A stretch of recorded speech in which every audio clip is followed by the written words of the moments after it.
And good evening, good morning, good afternoon, wherever you are. Welcome to Dreamy Dreamland with your sensei, Owl Bob. I am your griot here to tell you a story. And so we've been working on a series, an X series of good, evil, happy, pleasure. Life, what does it mean? Why are we here? What are we supposed to be doing? So that's the question. And I've also been bringing in guests, you know, and so here we are. We're going to start phone call here. My friend Pete, see if he answers. Phone's ringing. The snow is just about here. Hopefully we don't get that much because we're already iced in. If we get any more snow, I won't, it'll be a while.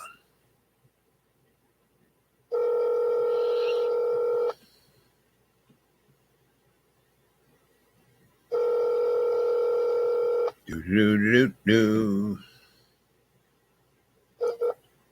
Hi, this is Pete. Thanks for calling. Leave a message and I'll get back to you. Bye-bye. Now, he's had that answering message forever. So here's my good friend Liz. She's a great photographer. She teaches. She's been teaching almost 40 years at a very prestigious liberal school of entitled kids.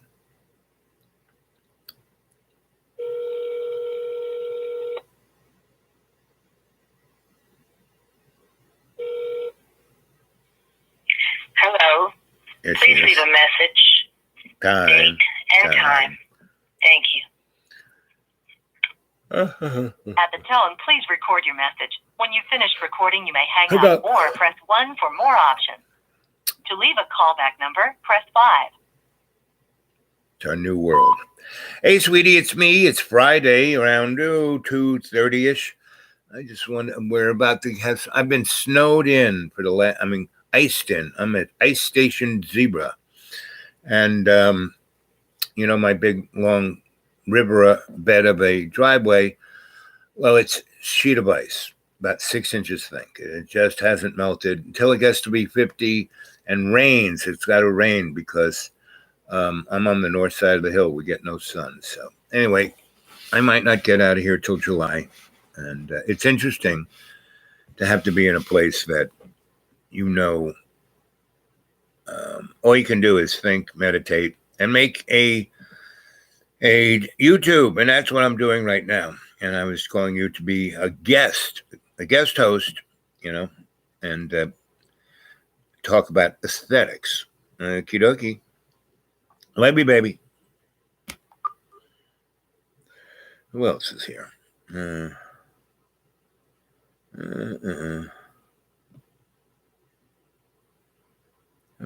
Giselle.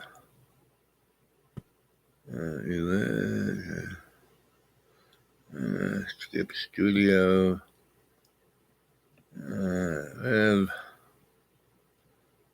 Let's go to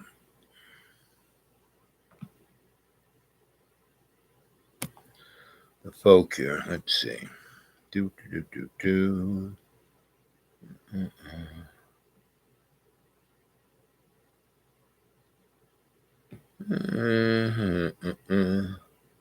No one here yet. So remember, tonight, 8 o'clock, we'll have the main show. This is more like a public service announcement. People come on and chat. I, stick around. Buddy, Butch.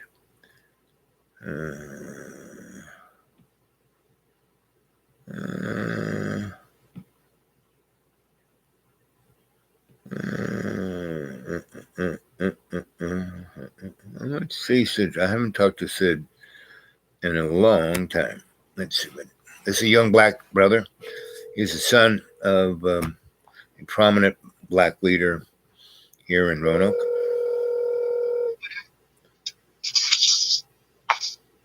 Hey, buddy. Hey. I haven't talked to you in forever. Yeah, I've been watching you on YouTube, though. Oh, good. Well, I got you on the YouTube as a guest host, and I wanted to talk about things. You up for that? I'm particularly going through a little bit at the moment. Okay. Yeah, well, don't talk personal. Last year, broke it off with my ex. Well, yeah. There's many ways to look at that. First, there's a lot of fish in the sea, right? Yeah, there's that. Yep. And you are at your prime, Yeah, yep. There's that too. You're meaning an old guy like me can still, have interest from the opposite gender. There's hope for you, buddy. I know. I know. Yeah, no, I did it because, I knew I had the whole life ahead of me. So right. And things can come around. I've had a number of beautiful women in my life who, and I have this thing of, I only have committed relationships, right? I don't like fooling around. But sometimes those committed relationships can be a weekend, right? Yeah. And now that I'm, this age, I kind of have what I call the affairs to remember. And they come around. I have had since I was 58, maybe 5 or 6, that we really sparked, and we were in a place where there was nobody else, and we were kind of stuck together, and it was great. And then we got unstuck, and they went that way, I went to this way, and a year or two later they came back. And then they can always come back, and it's like a fine wine. It kind of gets better and better. So, but this is, I'm up here at the schools, if you've been watching. Yeah, I've seen that you guys been snowed in up there at the school. Oh, beyond belief, because all that snow that we had. Your favorite buddy. Right, exactly. Yeah, I've been keeping up with you. I've been watching your live stream. So he kind of realized, he was saying, we can drive down. He doesn't want to drive down. We can drive down. And I kind of backed the car up onto and the snow doesn't go down with my big heavy car. And it's all ice on top. So I can choose which wheels to turn. So I had the 2 back ones turn, and they just spun on the ice. How do you know what about the rest of the road? Well, there are 5 other people who live on it. And 2 people try to get down. And there's what we call the bricks curve that comes around in the mountains on one side and the cliffs on the other. Yeah. 2 cars. I mean, everyone was going like 0.00 miles an hour, and they hit that place, and they put on the brake. They just kept going. They tried to turn the wheel, but just kept going. And the road slants to the cliff. Especially that cold up there. Oh, it was all ice. It was a sheet of ice. So 2 cars slid off, flipped over, smashed into trees, into their car. Two other cars were lucky to just get the momentum going in. So they scraped their side of the car on the mountain and tore that off, but made it down to the bottom. And then they had to leave their cars down on the blacktop and walk up the mile. And they had to walk up that ice sheet. So one guy broke his leg. Oof. So this is like, okay, I'm not going anywhere. And John goes, let's go down. I'm getting tired of being up here. Let's go down. I so I showed him what it was. And then he went, whoa, and realized, okay, we can't do that. So, but it's VDOT doesn't come out there far? Or? It's a private road. Come on, I took you up here. It's a riverbed. Yeah, I remember, but I never seen it in winter. That's a private. It's how the ice collects. Right, but you saw how crappy. No, that's not a VDOT road. That's a driveway. Yeah, it's definitely not legit. It's not legit. Definitely a little dangerous. Not even close to it. I used to do electric work that I would call safe but inadequate. Yeah. and that road ain't safe or inadequate. So, yes. Not at all. But it's a quite interesting thing to be stuck someplace where you know you can't live. And as long as the electricity's on, the water works, and we have food, we're alive. And if something really bad happened, I'd hit 911, and they have the logistics to come and get what's ever wrong, right? So. Well, then they have to, They have to call yeah, right. They have to come and get you. So, exactly. So I'm okay. I'm a lot better off. Last year I was stuck in the deep green. You still haven't come to the deep green. I'm never coming to the green. It sounds so sketch every time you tell me about it. So no, nowhere with some methed out hicks that are just roaming the fucking countryside. The only brother in God knows how many feet, miles. 70 miles. 70 miles. Yeah, I'm not doing that. So I'm good. So one of these affairs, not 70 miles, about 40 miles from me is Johnson City, right? Yeah. And that's a big, that's where ETSU has its flagship place. That's not in their capitals. It's their best college, university. And I have a lot of friends who teach there. I used to lecture there. And if I want to do a certain type of shopping, I go there. And my eye doctor is there. But it's a little bit further than other places. So anyway, I go there once in a while. And I used to have a girlfriend, Elizabethton, so I used to go there more often. But anyway, was it 2 winters ago? Yeah, 2 winters ago. I, was getting ready. It was like January, and we hadn't really had a big snow. And it was January, but it was cold. And I went there to do a bunch of things. And I was in the Kroger's there, and they had watermelons in the middle of January. Who knew, right? So I bought a watermelon, I bought other stuff, and I was coming out, and I was in the battery-powered shopping cart, and I was riding, and I saw this ebony goddess, amongst a white forest of white people, this really amazing woman. Do you remember? I don't know if it's before your time, but where they had, it was one of, Keep on Trucking, kind of hippie comics. And there was a guy who was always leaned back and he was always trucking. And there was always this amazing black woman who was like, a goddess with, Angela Davis afro. And it was a political cartoon. Anyway, so this woman who was that, but even more amazing, was walking through the supermarket, and she had a watermelon on her shoulder, and she was wearing little jogging shorts, sneakers, and a tube top. That's it. And it's like freezing, I'm all bundled up, and she's got this, and she's, I can't. And anyway, she just kind of flits in and out. I mean, I'm not behind her, but I'm on a aisle, and she kind of goes across. Anyway, she's catching my eye because she's the only black entity in this whole place. And so I'm leaving, and she kind of walks in front of me, and she's got a butt that is amazing, just right there. And her legs are these muscles that I've never seen on any other human being. And I'm in a gog, and she stops, and I nearly run her over, right? And she turns around, and she's got this watermelon on her shoulder, and she's got 3 bottles of maple syrup. And I look at her, she looks at me, and I crack. I could have said anything. She's got a tube top on and an amazing top there that is filling the tube top, and her little shorts, and it's middle of winter, and she's got this gigantic Angela Davis afro. And I say, well, I guess maple syrup isn't just for pancakes anymore. And she just bursts out laughing. I mean, just hysterically laughing.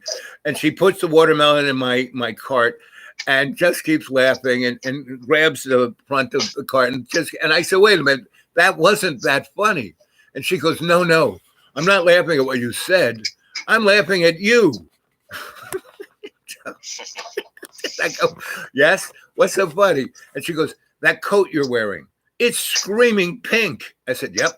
And she goes, you bought that at Walmart the other day, didn't you? I said, yeah, how do you know? She goes, well, I was in there, and there were 2 coats, that screaming pink coat and a super duper black coat. And I'm so black I couldn't wear the black coat. I would like disappear into the black.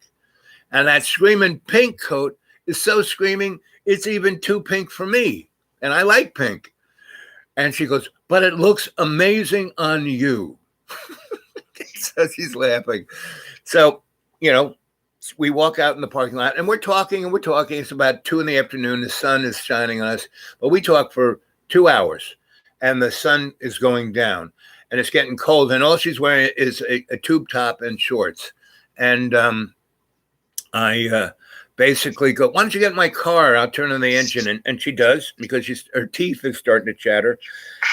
And we talk some more. And I have, you know how I always have those papers that I write and I give them to people? I'm sure I've given you copies of my treatises. Yeah, you have. Right. So anyway, I gave her one and she reads it right there. And she goes, well, and we start talking. And I said, wow. So what do you do? And she goes, oh, I'm doing research over at ETSU. And I'm a big, you know, I jogged from my little room that they gave me all the way over here. And I was going to jog back. I said, well, how long you been here? And she said, about 3 months. I said, so what do you do for fun? She goes, well, I just do research. I just haven't done anything except work. I said, so how's that doing? She goes, well, it's okay. I said, so here it is Friday. What are you doing this weekend?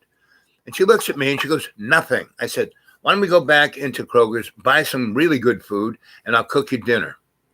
And I told her that I lived like 50 miles away in the middle of the deep woods, surrounded by meth heads and no other white people. No other black people, no sisters. And she goes, sure.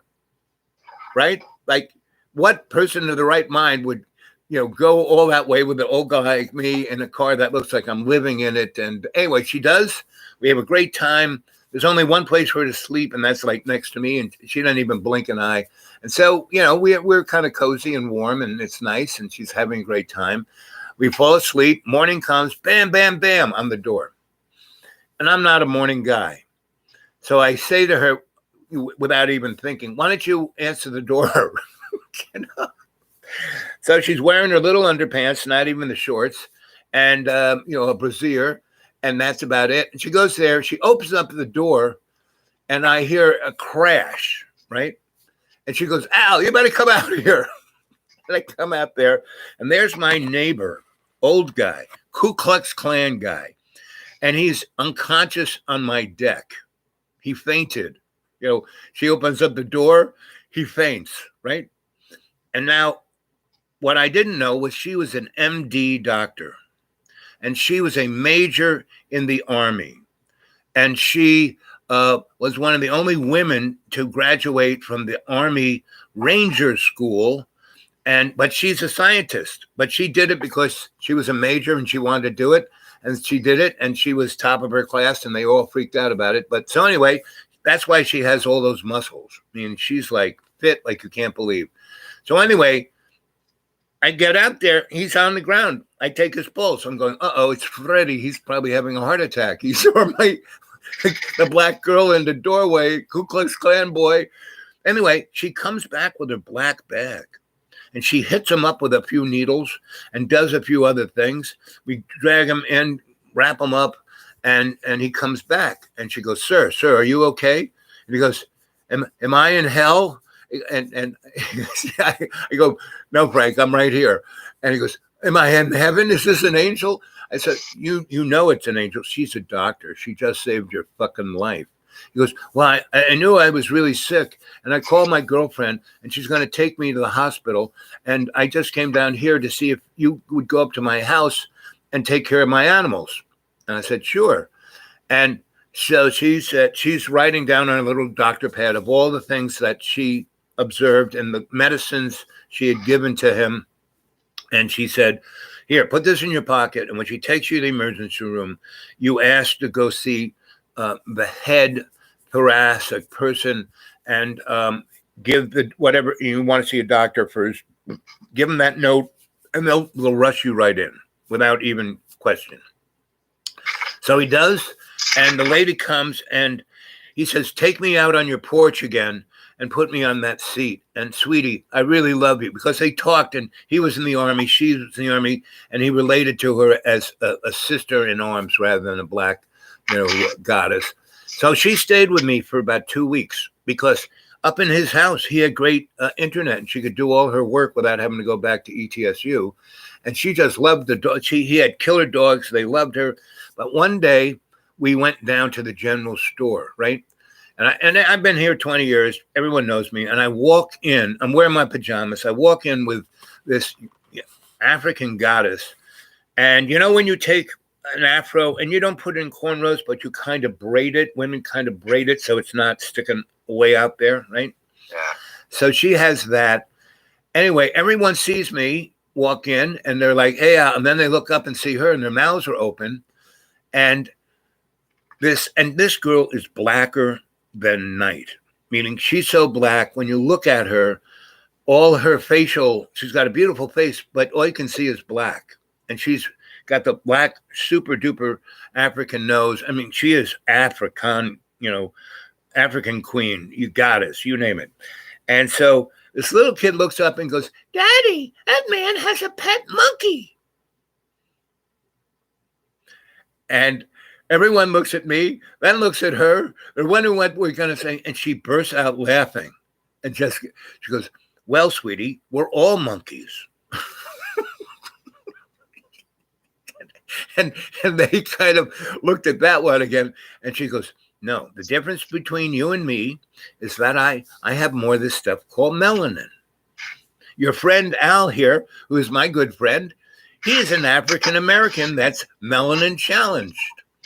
And everyone's just got their mouth open and don't know what to say.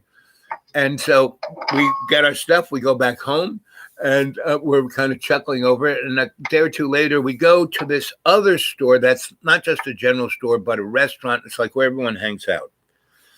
And by that time, everyone's heard this.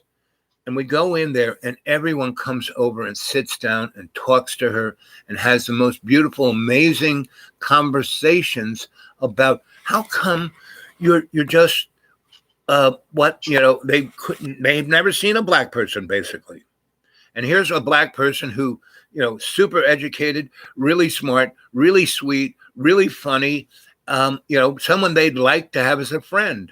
And we spent virtually 4 hours just people buying us, you want another breakfast? We stayed there forever. And that one woman made the black African contact to my whole county. So that's, a story to that. So the series. I don't really want that much attention. Because I don't want to be the ambassador for. Well, she is. That's what she is, 100%, right? And she's been doing it her whole life. Her parents are both colonels in the Army. So she's been, she is bred to do exactly that, right? But my real question to you is, I am apart because I'm stuck up here. I am looking at what is happiness, pleasure, and what is a valuable life. So here you are. You're in this change situation. Yep. And have you thought about any of that? What is happiness? And when you were with your queen, what was happiness about it? What was pleasure about it? And what was life? And what, was the angst part? And not any specifics, but that generalistic kind of philosophic point of view. Well, let's say that I was happy about the times when you weren't thinking about everything else. And you just distracted each other from, thought of death and the angst of society. Right. But yeah, you have to come to a point where you have to decide which is more important. Distracting yourself, right? Focusing on, I guess, the whole, which being, worrying about the rest of society and the trap that we're in. But, the trap we're in is that we're worrying about society. If we were to, you've known me a long time. Do I worry about this shit? No. Do I get involved in it? Sure. And how do I get involved in it? I won't tell you. You tell me, how do I get involved in it? You've seen me. You have your ways. They're really even. Basically, I do my best. Whatever I'm doing, I do my best. And I don't have any real political agenda or even a philosophy except to love everybody. Right? Yeah.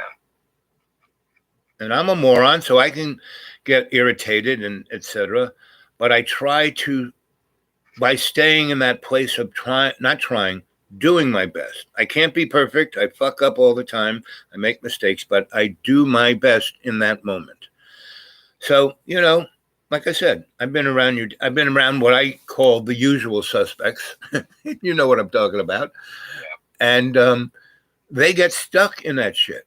And they never step away. I mean, it's like I've known them for 20 years. I realize that's not for me. I realize it's not for me. It's not Right. the way that I can contribute. Because it just didn't feel like it's getting anywhere. Right. I felt like everybody had their own agenda to find something where they didn't have to basically kneel to the rest of, I guess, the cog, be another cog in the wheel. Right. Because, well, except for some people gave into it. Right. Like Robin, she's working for the city now. Alexis, she's up in the farm with her boyfriend. Everybody just went on their separate ways. I don't know about Mary or half the other ones. Right. They're probably doing the same old same, And the only one who really, I don't want to say followed my path, but had his own path was Mark Powell. Because he did all that gardening organizing, and he did a great job, and it wasn't going anywhere. And instead of him just knocking his head against the wall, he moved to where his wife, and he started his own new life with his wife. She's put in a good 15 years with him. They had a couple of kids, and he was smart to go there where she had family and, roots and all of that. And he had been there enough times. And when they went, he knew how to speak the language, and their kids knew how to speak the language. Oh, where did they move? Oh, Latvia or, some Balkan state over there between Finland and Poland that had been part of, a Russian satellite. And they were one of the countries, because they were small enough, had enough of an interesting culture and the Russians kind of educated everyone to be good technicians. And so they have a really just amazing, they're like the Silicon Valley of the Baltics. So everyone's got an Audi and everyone is doing something. They're being lawyers or doctors or, shop owners. Everyone's doing something. They're not complaining. And because they had, 50 years of eating gruel and living in a gray world, and they had a really amazing, culture, in their Balticness. And they were like the niggers of the Baltics, and now they're the African Baltics. You know what I mean? They're shining in that essence that they used to be. Oh, you stink, or you're low life, or you're the. But so they, instead of saying, oh, we're going to be upset, or we want this or that, no, they went out and got it. Yeah. And so Mark, before he left, he had a pretty good business on the internet. He would go to dead people's houses. That's why he came to my house. And he went through all my books and all my shit, and he sold it all on the line. So he can do all that shit. Now he's in a place where they have really, really good old shit, and he's got a business doing that.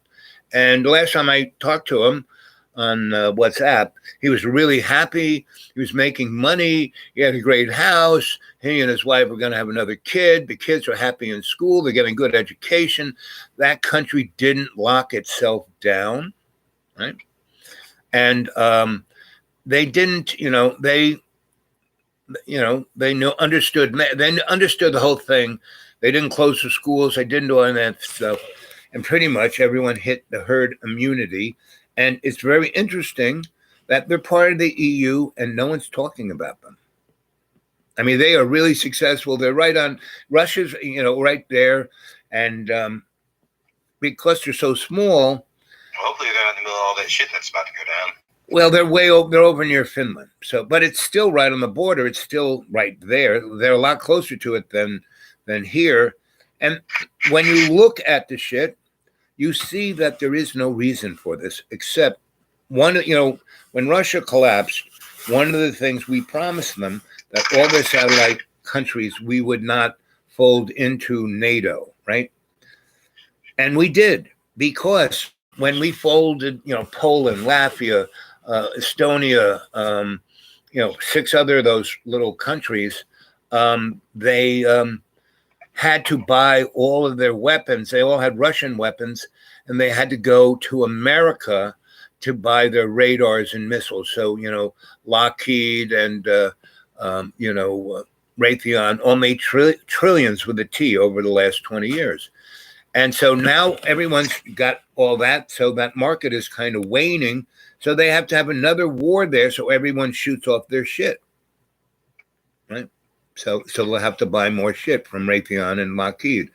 And that is the bottom line. And all Russia, when Obama was president, they had a big conference when he was still part of the 7. And he said, listen, this is all we want.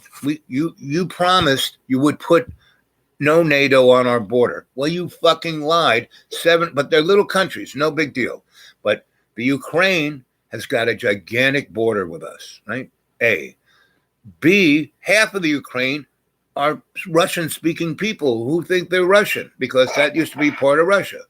Now, right now, you have a president who's really interesting guy. He understands this. So he's allowing the Russian people to deal with us and the people who are facing the EU to be EU people. We're all down with that, right? But you want them to be the EU and you want them to be NATO. We can't have that. So we are offering to the Ukraine people to give you free natural gas so you can really build up your industry.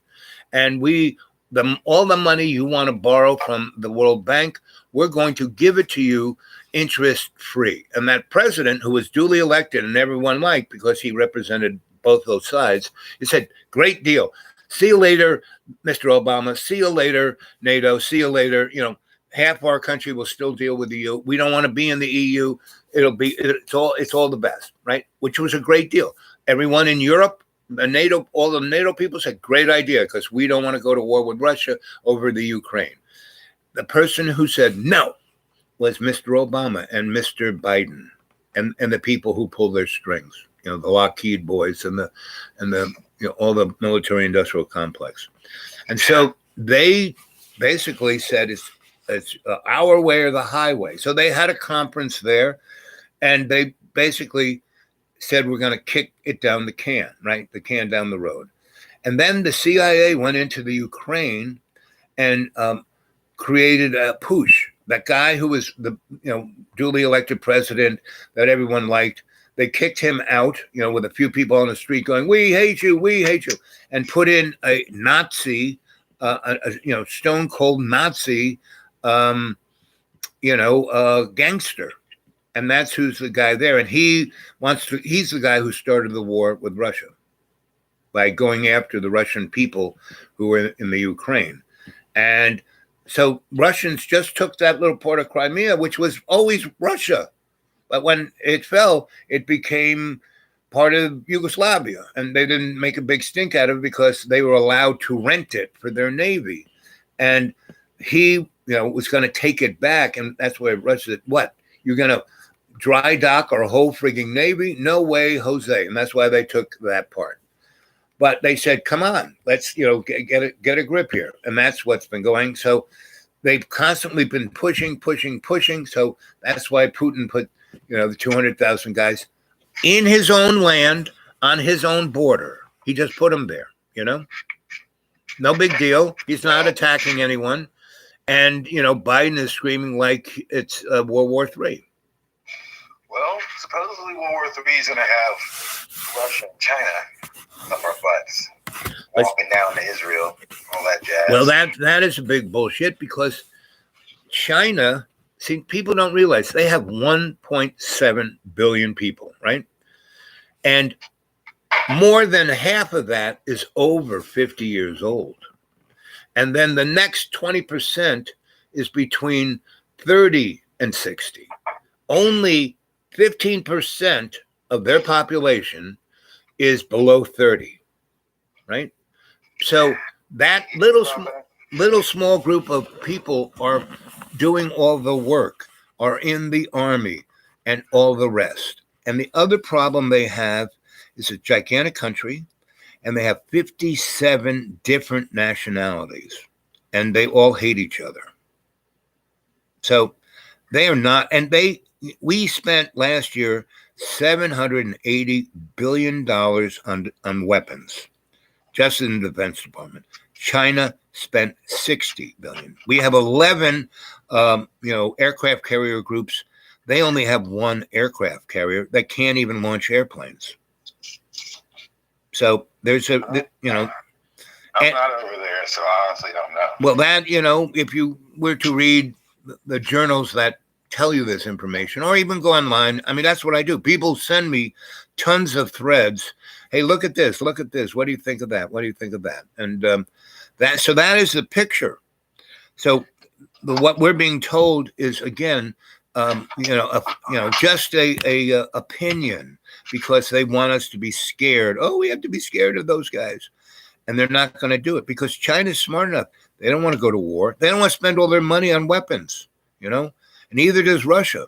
They just spend enough. It's a trade. Right. Worry about money on anything else.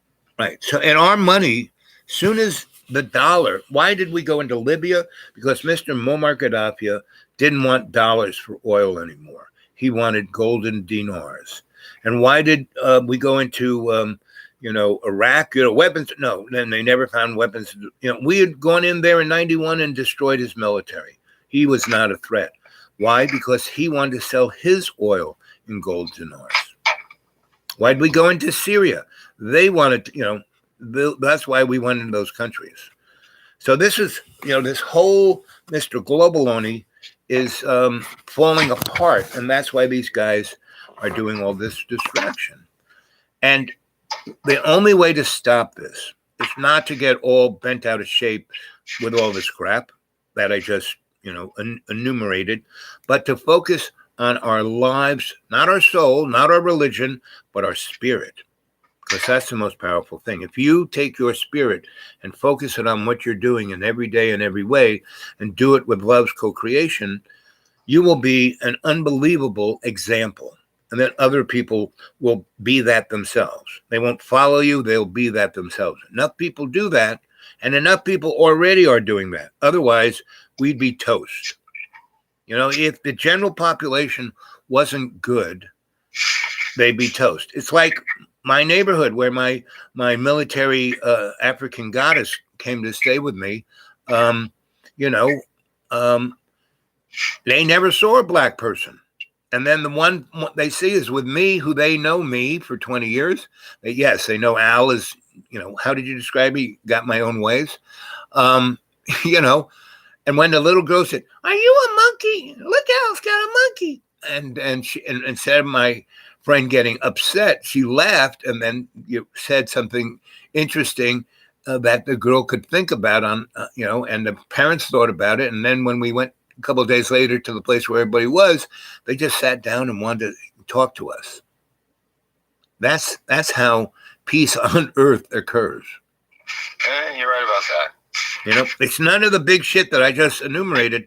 That's an illusion bullshit, right? Yeah. So that's why I don't really get all cut up. But there are all these people who just keep sending me shit. I read quick. I can suss things out quickly. So I get, I have no TV or anything. I just have the internet, and I see that, and that's what it is. So, that's why I'm calling you. I felt you, and you were going to pick up the phone. So I just wanted to reach out and have my YouTube audience hear you. And this guy is a great guy. And what are you now? 30 or be listening. What are you? 28, 30? What'd you say? How old are you? 28, 30? What are you? I'm 30. My birthday's next month. I'll be 34. Okay. So you're right. I mean, you're still a young man that can do anything. You're not old. You can just go anywhere and do anything, Yeah, And I'm contemplating that. and Actually, funny story. yep, tell me. I'm looking into, you're going to love this, Okay. an apprenticeship for electrician. How many times did I offer you that one? You love that. Yes. Yeah, I was thinking about you, but I needed a trade. Yep. It is one of the best trades out there. That. Yep. But that, and I want to get into building things, and Right. eventually, maybe even finding some land out somewhere and just wiring up some stuff. Well, the thing I would suggest is, so this apprenticeship, is it like with Western or some other electrician offered you this? No, it's with the union. Oh, good. Local 3, the IBEW, right? Yeah. Yes. So I was a brother. I still am. I was a master journeyman in the IBEW, and I was the youngest shop steward they ever had. And I worked on the World Trade Center. So it'll be a great thing for you because you can travel anywhere in the United States and get a union job. Yeah, I actually was really mainly going for the knowledge, really. Right. But trying to find something for myself that worked for myself, So, have you applied for that? Did you do all the paperwork? I'm in the process. Oh, good. I Good, get my good. transcripts and get all the paperwork in with them. I got my account going with them right now. Right. That's But good. I got until March to get it in. That's when the class Starts. 5 Right. years. Right. So that's a good thing. What I would also do is I would go to Lowe's or one of those, or online. Just you're an online guy. Go online and go to Lowe's thing and see what books. But I mean, if you went to Lowe's, you could leaf through them. But they have books that describe electric work, like wiring a house and that level of wiring. Now, the electric stuff I did was like way above that, but that is the general thing, right? And then there's another thing called the National Electric Code, the NEC, right? Go online and get a copy of that. And if you study that and that book, and then you take the apprenticeship and go through that, you'll definitely be in like Flint. And then what you do is, and this is what I did when I was a lot younger than you, I traveled all over America. Because I was an electrician, I would go, I pull into a place like Ithaca, New York, and that's a pretty big town / city, and or Lynchburg. I did this in Lynchburg, and I went to the supply house, and pretty much not Lowe's, but the supply house, where guys were doing jobs, getting big stuff, truckloads of stuff, are there, right? And they have the counter, and they have the coffee pot, and the the popcorn machine. And in Roanoke, there's that electric supply place on that. I don't know it's either Lexington or Salem Avenue, and it's right there. And it's a big building, and it's kind of right on the corner. It's right near where that bridge is, I think, 8th Street Bridge or 10th Street Bridge. And that's what every real electric supply house is like. Coffee pot, unlimited coffee, and you can fill up the paper bag with popcorn, right?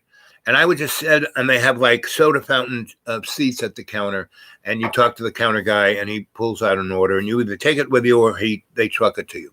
So you go there as you travel around the country, you find a place like that, you sit there, and some guy will come in pulling out his hair, and it's usually because he can't find somebody to work that isn't a schlemiel.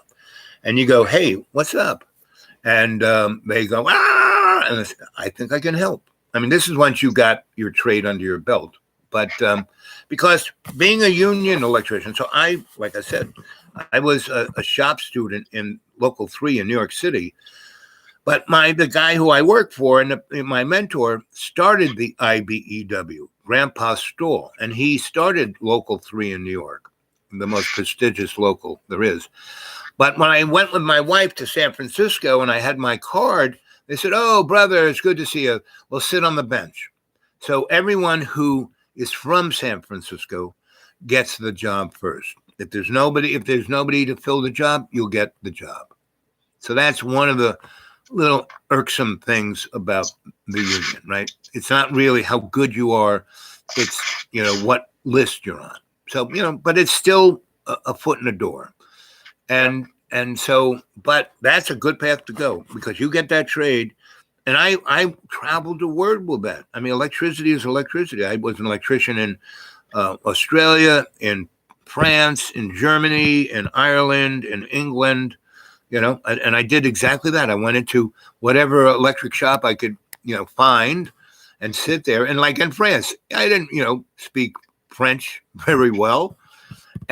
But everyone kind of speaks English somewhat better than I spoke French, at least at that point. And, I went to this guy and he was pulling his hair out. And I said, in French, what's the problem?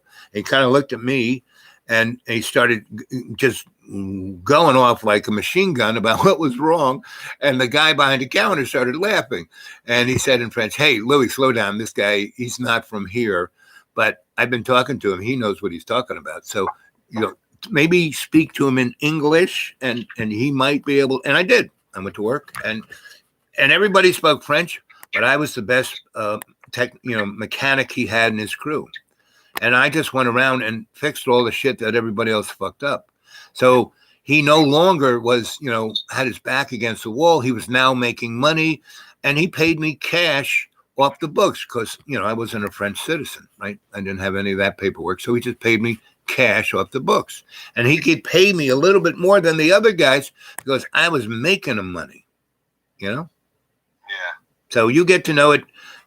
It's hard to know electric work as well as I did because I had 70 years in on it. It's like it's a lot of experience. And I've worked, on nuclear, you name it, I've done it. But if you get as good as you can get in 3 years in your apprentice program at that union, that's good enough. And then what you should do is take the Virginia master's test, which is if you do that, it's for the whole state of Virginia. And you could go anywhere in Virginia and be start your own company. And starting your own company is just going down to wherever the building department is and showing your card, registering, and then putting a little thing on the internet, which you're good at, and saying, "Hey, here I am. You need anything done?" And it's just you. You make more money having a business where it's just you than having big crews, right? People do that just for their ego, but no one fixes anything. I used to make way more money fixing things than doing gigantic big jobs.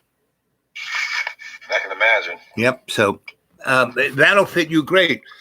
But you're pretty good at the IT thing. You're just getting tired of that or don't want to do that, or what's up with that? No, I wasn't in IT. Right now, my job is in logistics. It's in I still work for Advanced Auto, right? But I'm the senior coordinator for FDO, which is right. One of the senior coordinators for FDO. It's like just factory direct orders that are coming directly from the automotive manufacturer, sending parts directly to Advanced Auto stores. So you track everything so it doesn't go missing and it gets there on time and that kind of stuff, right? Exactly. Right. That's my gig right now. So I have a couple of friends. For the last 4 years. It's not that I don't like it. I mean, I'm on a team of 3 people for this entire company. Right. Well, technically 6 people. 3 are in Raleigh. 3 are here. But that's all we really do. And I got a great team, good guys. Right. It's just I don't want to work for a corp for the rest of my life. Right. Do they pay you well? Huh? Do they pay you well? Oh yeah, I just got promoted because last year when I moved into my new place. Right. I moved from my ex. Right. And I moved into my new place and I got in there and I couldn't.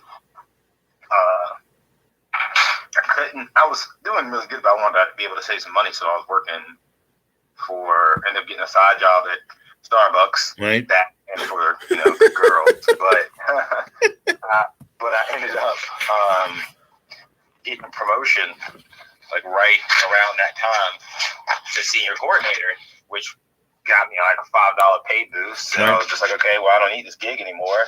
I worked it through Christmas, so I have a little extra scratch.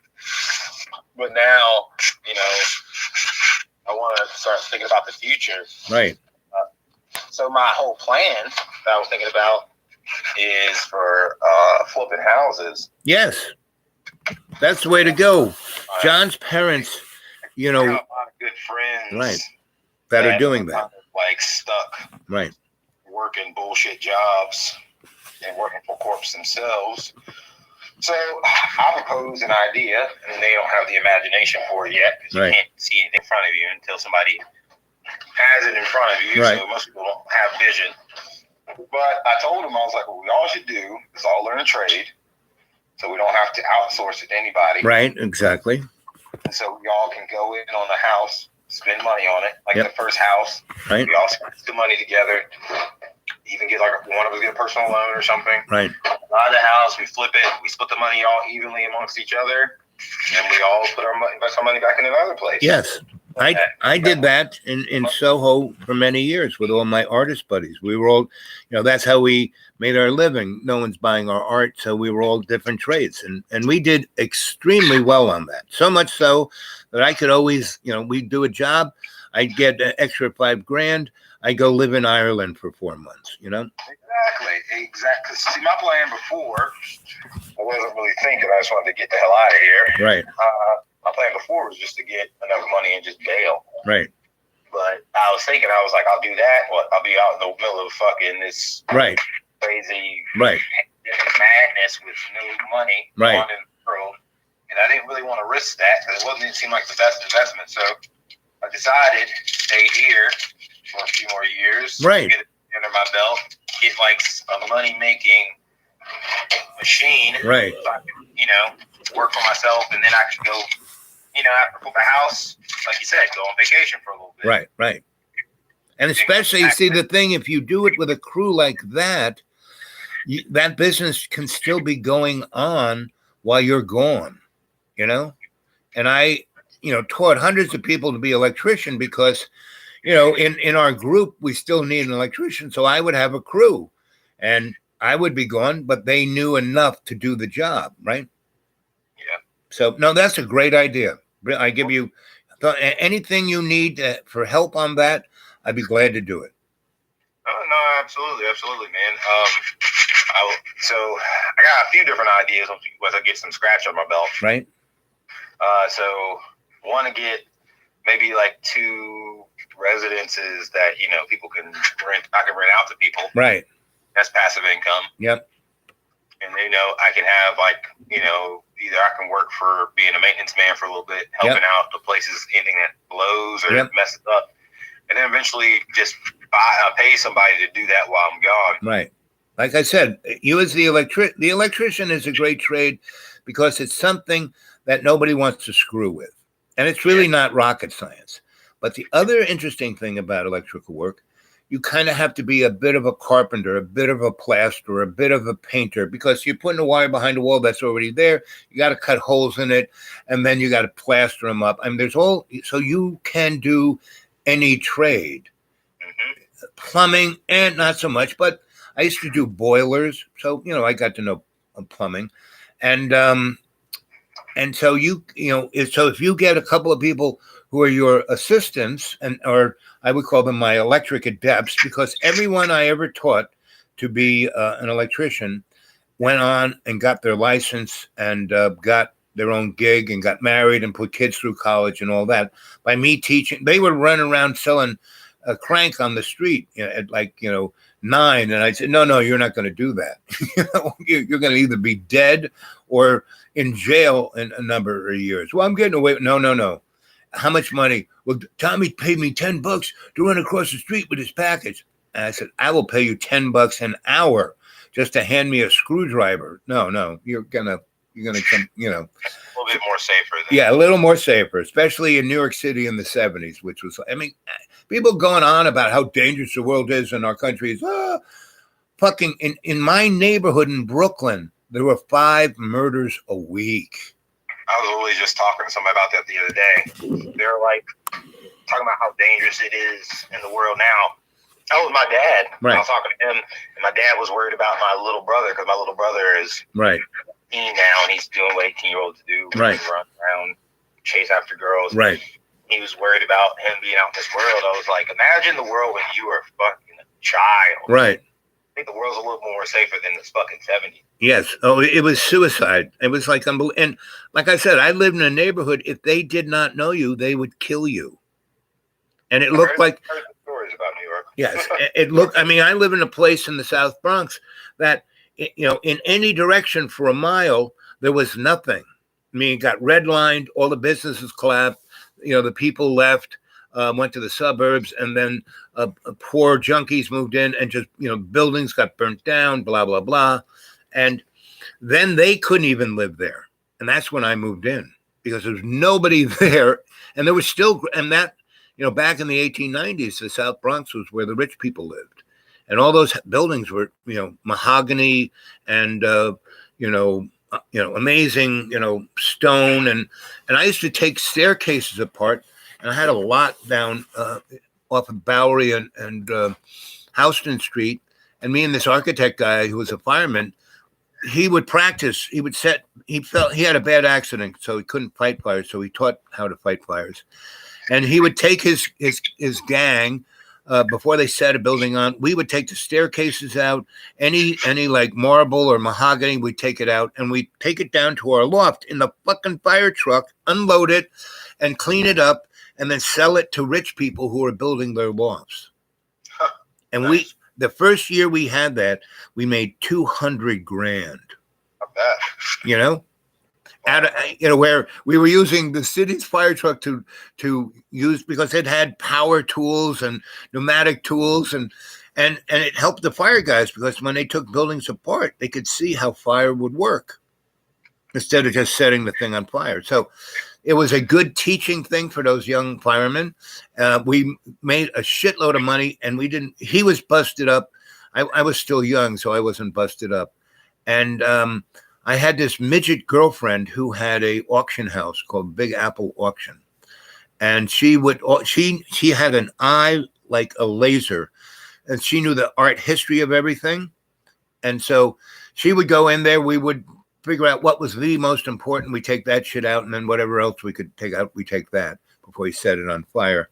And so I lived up there for a number of years, and it was great because I was right near the subway, and I would get on the subway and go downtown and do whatever, the A train, and there was nobody there. But about 20 blocks down, that's where it was. Did you ever see New Jack City? Yeah, I've seen New Jack City. That's exactly what that neighborhood was. They actually made that fucking movie in one of those buildings in the South Bronx. So it was exactly what was going on. It looked like exactly what you're describing. Right. So that's what it was. So why build it in Hollywood when you can just go to the neighborhood and make a movie there?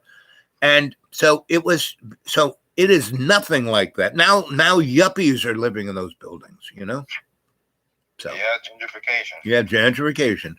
And that's what's, I've been telling your dad and everybody else who would listen for the last 20 years that's what's happening to Melrose, Well, they're planning on, there's a lot of things that were destroyed are now right. Things, man. Like, they have definitely moved, like, over Wawasina. Right. You've been in there. Yeah. All of Wawasina, all those buildings that are blown out, they're all small businesses now. Right. Over on 10th Street, going up 10th Street. Right. There was a big tire fire. Right. Back where there was this old abandoned, yes. place. That whole area has been reconstructed to a gas station / restaurant. Right. And they redid the entire interstate, and they're planning on running the interstate right down through that neighborhood. Yep. Get an exit over by just after the airport where that golf course is, and just come and blow out that whole. I mean, it is a big, at least a 10 square mile area over there. Oh, there's plenty of stuff going on right now in Roanoke, and now they're about to do this whole. They're finally moving forward on that $1 million bus depot right where the Transmutation Museum is. Oh. They're finally moving forward with that. I don't know if you heard about that like years ago. Well, yeah, I used to go, to all of those. Every 3 years, they would have a vision meeting on a new plan for Roanoke, right? And what really irritated me, which was totally surreal, that I would go to those meetings, and all they did was take the plan from 3 years ago and say, this is a new plan, and they would have some LLC that they would give $250,000 to. Yeah, we did this, here it is. And they'd give a like PowerPoint. But I went to those meetings so much. And I don't know if you ever went to one. They would have them in that library, the New South County Library, where they have those meeting rooms, right? Oh, I remember, yeah. Right? Where one of the county cops showed up too. Right. And it was great because the fourth wall of those rooms were windows on the hallway so that people could see what was going on. And I would go in there because I hung out there when I was really sick. And I'd be in my, my Disney puffy bathroom pants and a bathroom coat and my bunny slippers. And I would go in and lecture the police and lecture the county executive. And at first I'd sit back there and listen to their thing, and they'd have cookies and, I would be filling my pockets with all their food. And then I, question and answer, and I would ask them questions. I remember this one development thing, and they had a lady who was head of the, Roanoke school thing. I said, don't you think if you really want to develop it was the economic development, if you want to do the economic development, you might teach the kids here how to read, write, and integrate into the economic community just like the black people did back in the day when it was segregated, when over there at Henry Street was the 7th largest economy in freaking Roanoke, and the only way you could deal with it was bulldoze it down, and their mouths would be open, right? And then they would have those general idea meetings. Did you ever go to that big conference room on top of the market building? Yeah. Right? And every 5 years, they would have this stupid thing. And they would have these big maps of downtown. And you were supposed to, and they'd have a green magic marker and a yellow magic marker and a red one. And you were supposed to write, put a little green box where you thought they were doing a good job, a yellow box where they thought they were doing a bad job, and then a red one. And then they had a section on the side that you could put comments. So I can't, I would type. I went to 4 of these. So by the second one, I would type it up, cut it so I could just paste it in that space. I wouldn't have to write it. It would be typed. And then where everyone put their little red and green boxes and yellow boxes, if it was a green box, I take the red marker and put a red swastika. A yellow, red swastika. Black, if it was red box, I put a black swastika. And basically said, Roanoke is a Nazi place. This is a concentration camp where everyone who makes less than $50,000 is in Auschwitz. And I did that 3 years in a row, at 15 years, 3 times. And the guys, I knew all those guys, and I get them to do stuff like when on 10th Street, where Hope Center was, when we had the job fairs and all that stuff. I would get the city guys to do it by saying, I won't come to your next meeting if you do this. I don't know if you went to any of the job fairs your father and Khalib and all of us did. And there were things like, we did them in July, so it'd be pretty hot. So I got the bus guys to put 4 or 5 their best air-conditioned buses there so the old people could sit in the air conditioning without dying because that street had no trees. Isn't it interesting that the whole Melrose, especially 10th and 11th Street, have no trees on them whatsoever? They were the main thoroughfares of that part of Melrose economics because there was a Kroger's there. There were all kinds of stores there, and there's nothing there except for a mortuary and that grocery store that only sells cigarettes and beer. But on the sign, they have pictures of vegetables, for instance. Anyway, and you I know, always wanted to have I've always believed that there should be a co-op in each part of town. Southwest already has one. right. Northwest and Northeast should definitely have co-ops. Well, you know why there isn't one? There's a guy named the bald guy who is the president of the co-op. I used to be in the co-op back when I got here in '89, and it was Bob, and Bob's an all right guy, but he's a power freak, right? And because he's always the engineer, right? right, he's always right. He's always right, you know. And he tried to build that radio station of his, and because he was always right, he fucked it up beyond belief. And I had a friend. It happened. Right. And I had well, you know why it happened? Because I had a friend who's had a business, a company that built radio stations, right? And he was my bud. And I did a lot of favors for him. And I said, you know, these guys want to make a radio station and they're really fucking it up. And could you go down and help them? And he did it. The only reason it's on the air that he went in and they had done a lot, but nothing worked. He just he was like, I'm that kind of electrician who can make it work.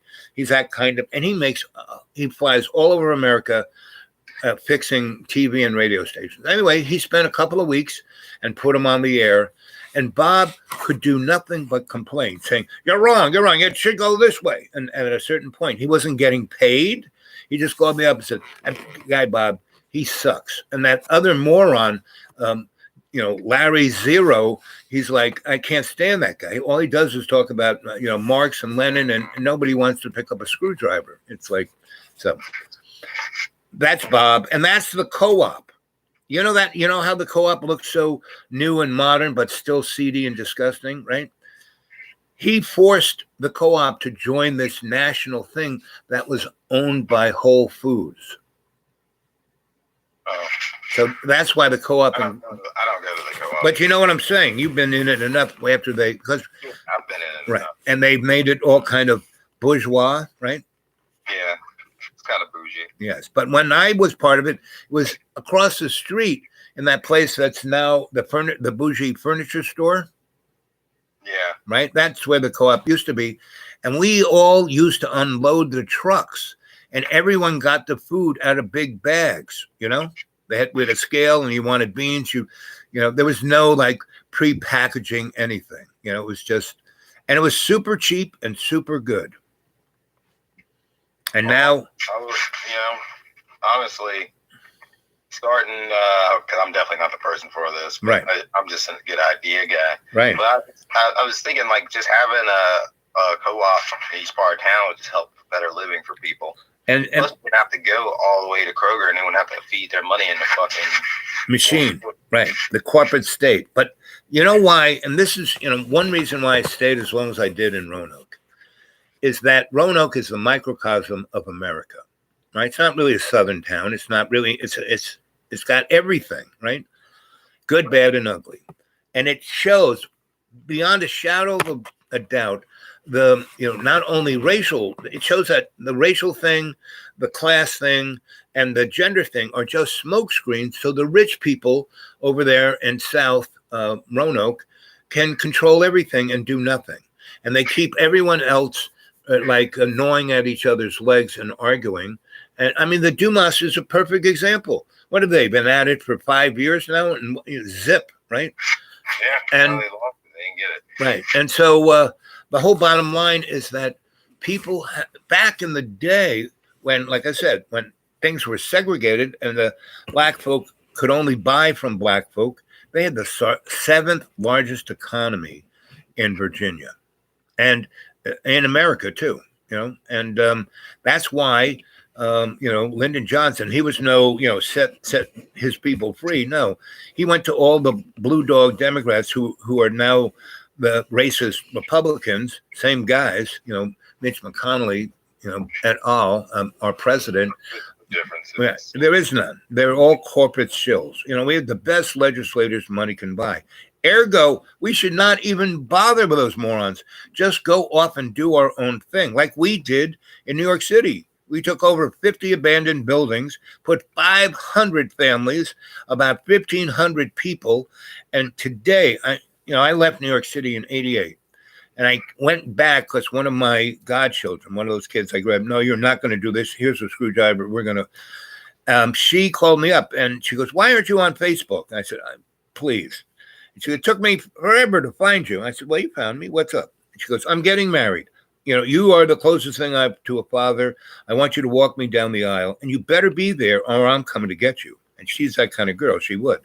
So I did. So I didn't, from 1988 to 2011, I did not go to New York, period, because I had closed up. I'm doing what I'm doing right now in Roanoke. I'm just tying up all the loose ends. And I walked away, and I didn't have to feel guilty or sorry or said, oh, I wish I did that. I did it, done it, gone. And so, as I was walking around the Lower East Side, it was like no longer a neighborhood that you would die if they didn't know you, and this woman came running out and hugged me. Al, where have you been? And I look at this old lady. I said, I haven't been here. And she goes, do you know what day it is? I said, Wednesday. And she goes, no. This is our 30th anniversary since we started our bank. We had a People's Bank, right? Credit union. And she goes, guess how much money we have in the bank? I said, I have no idea. She goes, we have $1 billion. And I go, whoa.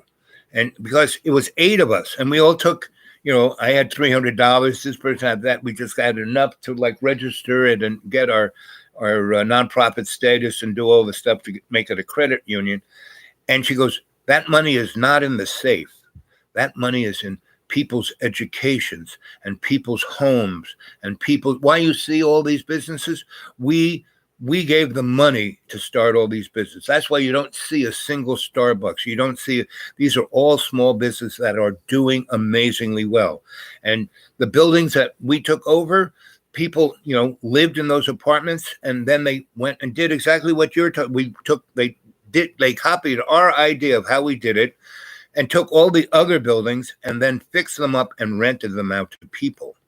And then they started, they became the landlords, but they did it in a community sense, not ripping people off. They lived there. So they wanted to build their community. That's the only way we're going to dig our way out of this hole. So what you're doing, what you're proposing to do, that's what you need to do. It's a brilliant idea. Don't get swayed from it. Focus your laser beam on it. Put 3 or 4 or 5 years in. You're still young. You'll be able to do whatever the fuck you want to do, but you still will be able to do whatever the fuck you want to do because you won't be morally, spiritually destroyed by working for the corp. Yeah, exactly. That's, my thing nowadays, as much as I don't like people, there's no other journey but helping people. That's it. There's nothing else there. Nothing else to do. You can't turn your back on other people. Right. If you don't like them, you got to at least be there for them. Right. To give them a chance to actually wake the fuck up. Yep. Eventually, hopefully, maybe in another lifetime, maybe they'll make a little bit more traction in this one. Yes, exactly. And so that's what I'm going on about now is happiness and pleasure. And our corp system has, brainwashed everyone to think that they want pleasure, because happiness can only occur when you step out and help others and see how help is looked at is like, TAP and HAT and all those organizations, they are, doing the work that people should be doing themselves and putting the money in their own pocket. And getting the people to be addicted to having that shit job working at the Goodwill. And they get nothing. They don't get health care. They don't get nothing. They get $3 an hour and maybe a new pair of socks. That's Like those places were still doing what they're fucking supposed to be doing. There wouldn't be more homeless people. Right, exactly. And it's like the Mission is the perfect thing. I worked there. I was their electrician. I built that second annex. But I had my, psychotherapist hat, and I, would talk to people when they come and talk to me. And I started getting people out of there into their own apartments and getting them a job. And the guy who was, supposed to be the count, who, you're just an electrician. You can't do this. And you're taking the money out of this place. These people shouldn't have they can't have their own apartment. They can't have their own job. We're taking care of them. What are you doing? I said, I'm giving them freedom. And then my boss came and said, hey, cut that out. I said, okay. And I kept doing it,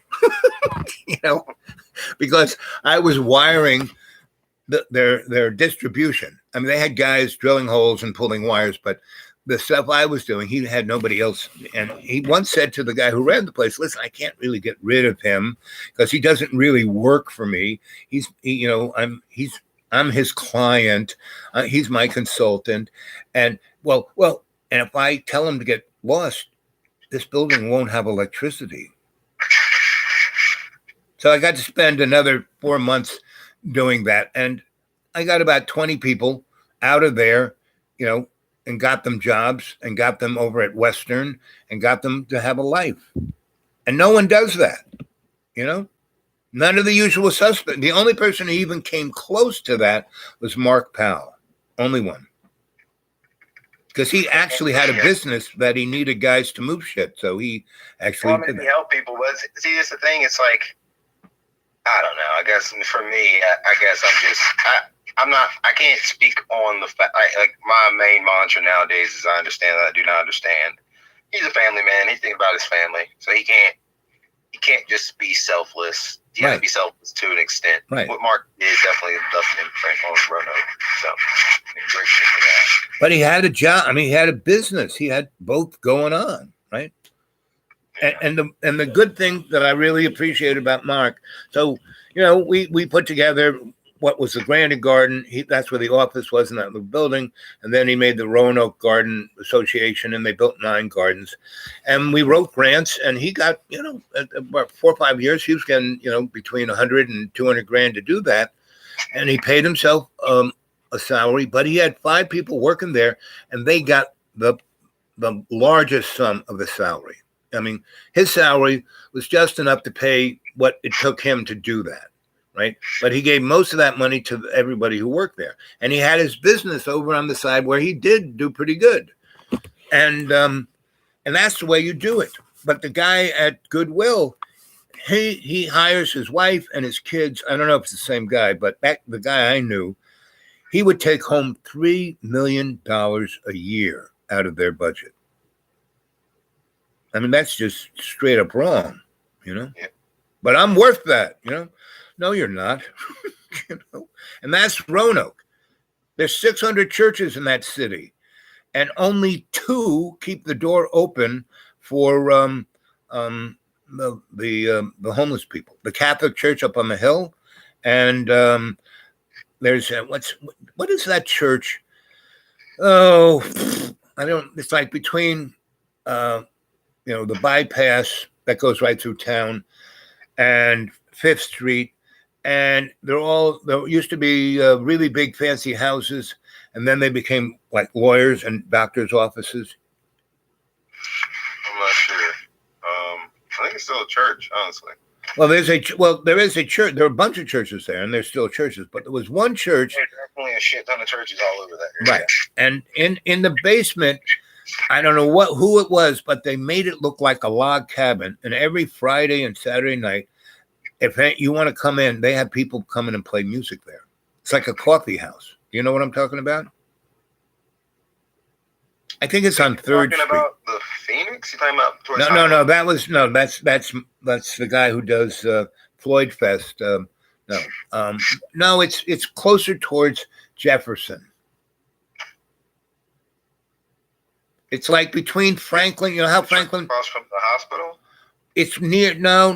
Well, you know how Franklin comes over that bridge right, and then comes down, and then kind of turns and goes into town, and goes by the federal building and the phone company and right, and then the Jefferson's right there. So that little neighborhood right there, and there's about 4 or 5 blocks where it goes up to where 5, where the bypass is, 520 or 240 or whatever they call that, and so right in that couple blocks were really nice houses where rich people lived.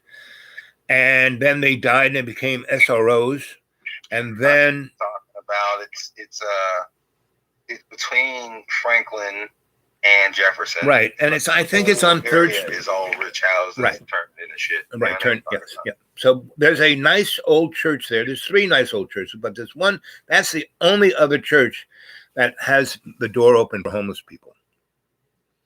And they have this really weird ass coffee, Friday and Saturdays, like from 5 to like midnight, people go in and play music and drink coffee and eat donuts. It's really fun. Do you remember Joy, the music? Did you ever? This really beautiful, young lady, beautiful voice, great musician. Her name was Joy. I think I've ever met her. She's really she's like an angel, and so she played there a lot. So I mean, that's the other thing about Roanoke.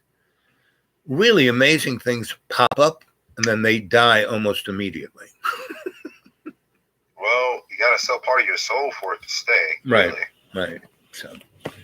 So that's why I never made my living in this town, Yeah, because it's hard to do. Right. Without screwing yourself for your morals Right. over. And I think that's what always kind of kept me from, because I couldn't find my niche and something I could actually invest my attention into because I would always kind of see into the future the probability right. that it's going to you're going to have to give away a little bit of yourself. Like every time that we all put our heads together back in the day for old community, right. I can't remember the fucking name of it. Whatever, community something. Whenever we put our heads together for that, we were always too busy bickering because everybody had their own agendas. Right. We were too busy looking at, and every time we turn to an agenda, when we turn to something that we can move forward to, is always somewhere somebody talking about selling out, so we have the money to do it. I was like, we should just do it. Right. But we never could. So I think that was the biggest thing, because I think another thing that was really drawing us back in that was like the age differences, because in the age differences, everybody, wisdom comes from, the top down. It comes from the older to the younger and the younger to the older. Right. But just some people just kept butting heads with each other, so we could never really get anywhere. And I think that was the most frustrating thing about most of that stuff. And nowadays, with most people just want to build something for themselves, right, so they can have it. Yep. To die. And that's no fun at all. I mean, you've known me for a long time. I don't do anything unless it's fun, and it's not fun for me unless I'm doing it with a bunch of people. And I never have to be the boss or the king or the leader, but I am that little grease in the machine that makes it work.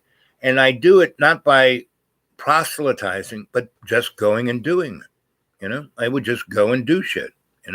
I would see what needed to be done, and I would go there and do it. Like when I helped with the Hope Center, man, that place needed a lot of shit done to it. And I would just go and fix this and take care of that. And they'd have all those little kids. And I said, okay, here, hold my screwdriver. And I would explain to them, so this is the white wire does this, the black wire does that, da-da-da-da. Don't try this at home. But if you like this, we can talk more about it. And I brought other, all those college kids who wanted to have an experience with working with the poor. I take them over there and just have them read books with the kids, right? And what truly upset me was one day we were walking down 10th Street, and there were about 8 of these kids. And, they're coming from a school as groovy as Roanoke College, right? That kind of, rich. And the only people who are black in that school are like they're on scholarship, so Roanoke College can look like it's progressive, right? They have like 1,800 kids and like 20 are black. Oh, see? Anyway, so I had this group of kids, and we're walking down 10th Street, and there are a lot of girls who sell themselves on that street. And this girl walks, she's leaning on the side of the thing. Her guy is there, and she walks over to us, and she's, she's showing her who the whole works. And she walks up to this girl, and she goes, honey, I was just like you. And the girl looks at her. Like nearly, no, you're no. And she goes, no, I came from a good family. My father was a minister. I was going to Harvard. What crappy bourgeois school are you going to? And I, got into partying a little too much, and I lost my sight on why I was there. I thought I was really hot shit, that I'd always be hot shit, and I stumbled just one little place, and here is one now. This could happen to you.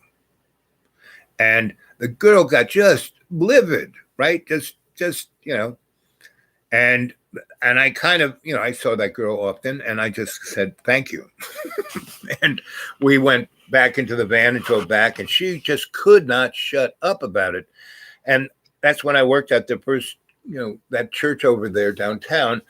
And the guy says, you can't do that ever again. I said, what are you talking about? Well, she went back to school and complained that she saw shit she didn't want to see. I said, well, maybe, she came here to have an experience of working with the poor. Maybe she needed to see that. And he said, he just, tore me a new one, said, you're jeopardizing my cash flow. Well, he's dead now. So. Yeah, he's dead now. Right, exactly.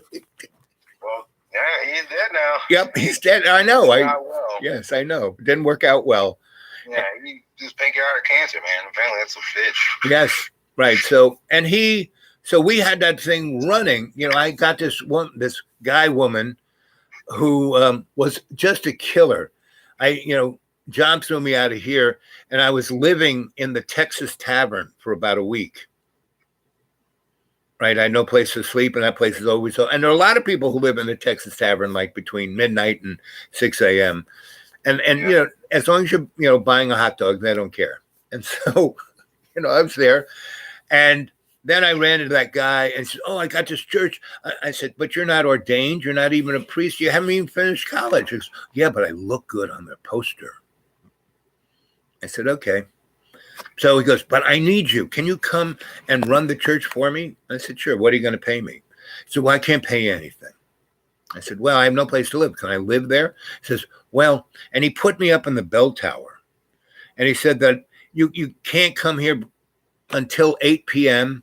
and you can't be here at 6. So he gave me a key for the back door and says, so can't be here until 8 and you can't. So how I fixed that is I kept the church open 24/7 for all the homeless people. And it looked, they had that. Did you ever go in that church? Right next to Okies, between Okies and the Red Cross? Yeah, I've been in that church. Right. So I was having, on Fridays, I had bands play in the sanctuary. I had daycare center, and we had a restaurant, the Hope, the No Fear Cafe. And these two Jamaican ladies who just wanted to have a restaurant, and they had no money. They didn't know how to get permits or anything. I said, no, this is a church. You're going to have the restaurant. We're going to do it under the auspice of no tax, no nothing. It's a church. You will take all of the money. We will give 3% to the church, and you will hire people, and we will kick ass on food. And we won't charge anything. It's just donation.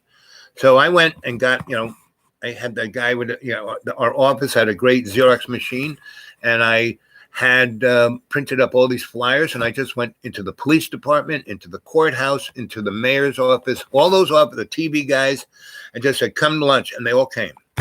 And because it was a thoroughfare for the homeless people to come from the Mission to the Y, I kept getting them, and they had these big tables that 10 people could sit, and I'd have a judge, a couple of lawyers, a nurse, a doctor, a TV guy, and 4 homeless guys. I'd start a conversation and go off, and I was pretending to be the maitre d'. And I did that for 2 months, and after the second week, we were pulling in close to $1,000 a day. And that's, between all the other shit I was doing, that's when that guy who died of cancer said, oh, you can't be here anymore. I mean, I spun it all up. And the white people whose church, they thought it's our church. And I was getting black folk to come in there. I got Darlene and all her girlfriends to come and bring all their families. And the little kids were running around. I said, they don't know how to behave. Those people don't know how to behave. And so I was gone. The very interesting transsexual who's writing all the grants was gotten rid of. And it went back to just being 40 white people. It is what it is. Yep. And I told those Jamaican ladies, save this money because you'll be able to do this maybe 4 months. And if you're making $1,000, that's a lot of money. You can take that money and start your restaurant. And that's what they did. But they moved out of Roanoke. So that's the story of Roanoke. And that's why I was here, because I could study the trends of America by just looking at Roanoke. And all you have to see, buddy, what's going on in Roanoke, that's what's going on across the world. So it's always been going on. Yep, pretty much. But there are times, there are ebbs and flows, and that's why humanity kind of survives. Sometimes we do get it kind of going on. And then we fall down into that pit of ego, and then we come up to that service of love's co-creation, and then we go down in that pit of ego. And we're going to be doing this forever. That's what Shakespeare. Did you ever read Macbeth? Yeah. And so it's like a horror show, the whole thing. The most important part of that play is the last 4 lines of the play, when Macbeth and his buddy are in the throne room, and he's killed everyone, and his buddy is saying, "Oh, we won," and he goes, "Macbeth, I mean, you're always a sourpuss, but come on, you should celebrate at least this one time. We won." And he goes, "No." "Well, what are you worrying about?" He goes, "Tomorrow." "Oh, so tomorrow comes, big deal, we'll deal with it." "No, it's the tomorrow and the tomorrow and the tomorrow and the tomorrow. And that's where humanity gets stuck, in the tomorrow, rather than being in the moment. Tomorrow's just anxiety. Yes, you got it. You said it better than Shakespeare. Yeah, I've come to learn, man. It's just like, there's no point of worrying about it. Yep. It'll come if it comes. Right. I'm enjoying myself right now. Yeah, and not enjoy, be happy. Enjoy is leaning towards the pleasure thing, that's what happened to me for 10 years, and that's how I gained 240 pounds and died in a plate of spaghetti. You know? Live in the now and have a plan for tomorrow. Right, and be happy. You know, what's his name? Farron wrote that, said, yeah, "Don't worry, be happy." He didn't say be pleasurable. He said, "Don't worry, be happy." Right? So. Well, I think these kids nowadays, they're more worried about pleasure is instant gratification. Right. Happiness is too hard. Right. Not really. Once you get in the flow of it, it's not really hard at all. Now, happiness requires truth. Real truth. Because you can be really happy when you really understand everything. Right. Most people don't want that. And you don't have to know anything. You just have to realize that being happy by helping others, not taking over their life, not controlling them, but leading by example. Right? So that's the most happy. And so anyway, that was great. I'm glad you picked up. I'm glad everyone here on the live chat has been enjoying our little conversation here. I have to go back and reread, because I can't bear, I have to really look at the chat to be able to read it. But so you sound like you're on the right path, my friend. And you have my phone number, and anything you need, I'm, I understand what you're talking about, that you can come my way and we can go to Asheville. I used to be the dude in Asheville, and now it's the hipster jungle. And I know all the electricians there, Yeah. I help half of them get their business up and running. So I was talking to a few of them the other night, and they're, "Oh, you have to come and visit," So you ever want we can just go a little further, I can show you my little deep green. And it's so deep, no one would notice you if we drove in and we spent the night and then moved on towards Asheville. So if you ever want a nice little a respite, I'm always up for you. Yeah. I understand. And like I said, I'm through with Asheville, but I'm happy to come and visit. You got a couch for me? Yes, I have a couch. Okay, good. And you don't have a woman you can use as an excuse to not let me stay there. Of women here now. Well, you sound good. You sound grounded. You sound like your whole plan is, I've seen it done many times. So, and by people less disciplined and less smart than you are. So you're going to succeed. You're going to be fine. Just find that groove in it that you could, like, for 60 years, I worked as an electrician. I enjoyed every day. I never said, oh, I don't want to work, I enjoyed every day. So, and you are almost in that place. You have that like bitter taste of the bit in your mouth from your corp job. Now, you shouldn't just get rid of it. You might need it for at least a year or so and start really saving things, I don't mind it. It's a good gig. Yeah, it's a good gig. I work from home. So right. Well, there you go. So yeah, I would keep that as long as you can to where you can step easily into the next. It's always good to do that. And if you ever want to take a road trip, I mean, just like, go across the country, go to Florida, maybe next winter, you get something you could take like 2 or 3 weeks. We could go to Florida and because I have loads of friends in Florida that we could stay at. So anything you want, I'm always here for you. I appreciate it. Yes. Okay, I'm glad you picked up the phone. I'm going to let you go, or we talk for another hour and a half. Take it easy. I love you, buddy. Catch you later. So, okay, let's see what you guys have been saying. So I saw James saying that he's, and I've said this many, many times, you guys need to pick up my shows and put them on your channels. And if you amortize them, throw something in the PayPal. And this is a good time to say, good morning, good evening, good afternoon, and welcome to Dreamy Dreamland with your Sensei Al Bob. And if you want to get a hold of me at the Dudeawake42 at Gmail. The Dudeawake 42 at Gmail. And if you want to throw something on PayPal, I could really, really use it, I mean, right now it's, I'm not spending any money, but fucking it's snowing out there. And what time is it? Oh, it's 4:30. If it just snows like this and doesn't snow any harder, it'll be okay. But if it starts coming down, I'll be here for another month. But I could be, see, the way I look at it, I could be in worse places, and things can always be worse, right? So let's see what you've been saying. Let's see. Anthony, hey, Al. Jane, hey, Jane. Anthony. Lynn, hey, Lynn. Let's see.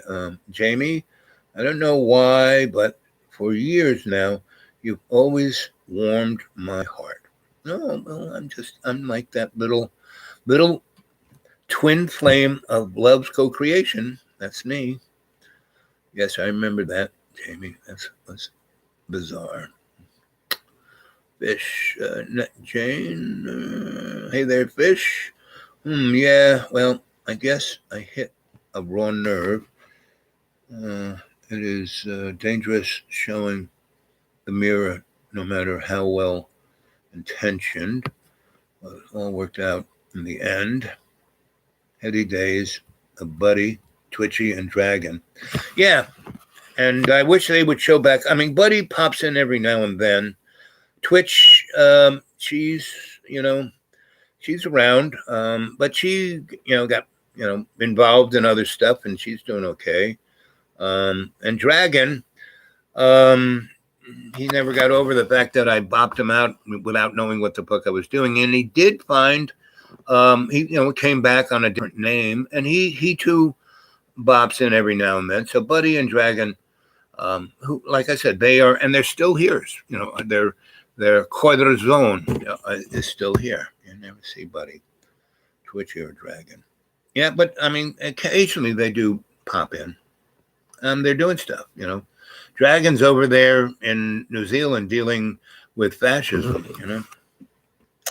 He has to go to Mexico like Max Igon did. Forever conscious and esoteric Dragon felt that they had been disrespected. But those are their issues, right? Mm-hmm.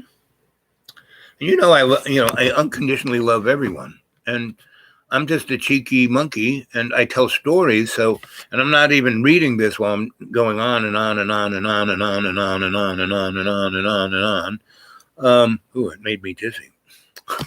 So, and everyone, it's as the good book says, there's a time for everything, right? So that's what it is.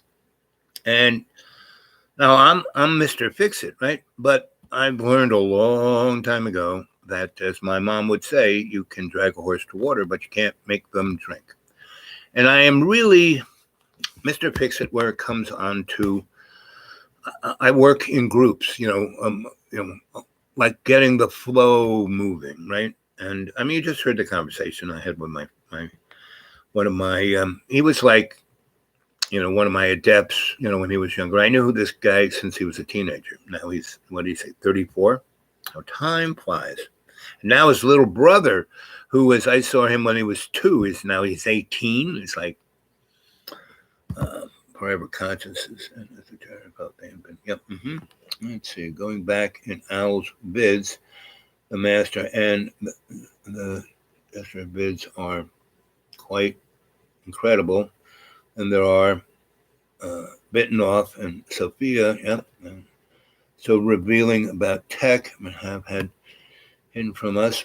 I may post them up and just link them to my channel, get some more people to come here, because the stories are not, I mean, they're good, and they're shamanic stories, or they're energetic. So and you said, why do I feel so good when I come here? Well, it's that shaman that Tootsie Roll that I put in there. Oh, it's getting warm. This room is either super hot or cold. So,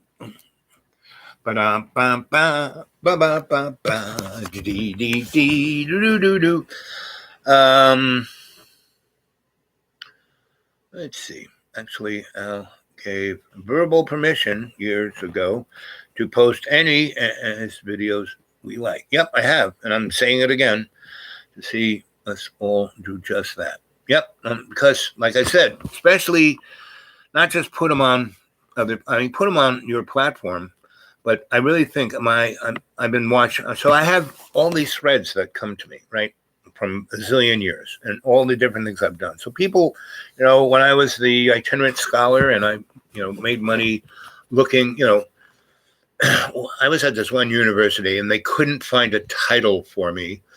So instead of calling me, Sensei Al-Bab, Druid Griot, they said he's a futurist. He's like H.G. Wells, right? Which I thought very flattering, because he's one of my faves. And guys, H.G. Wells, 2 books you should read. And all this, Time Machine, Invisible Man, Island of Dr. Moreau, all of those are great. But his 2 greatest works are this book called The Outline of History, the best. And up until 1950, that one book, more people on earth read than maybe the Bible.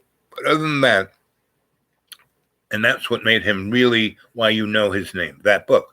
But you hear no one talking about that book. So you can find it. I think you might even find it on the internet and not have to pay for it. But it is The Outline of History. And his next book is Things to Come. And it was like he wrote it right there between World War I and World War II, and he just kind of took it from World War I all the way up to the year 3000. And so far, he pegged everything right. And it was so amazing, that book, and people just, he put it out. He first put out his Outline of History, and it became #1 around the world in the 20s. And then he wrote this other one, and it was like mind freaking boggling. And, people read it, and then the Depression happened because that was part of the story. And he foretold the Second World War, atomic bomb, you name it, he did it.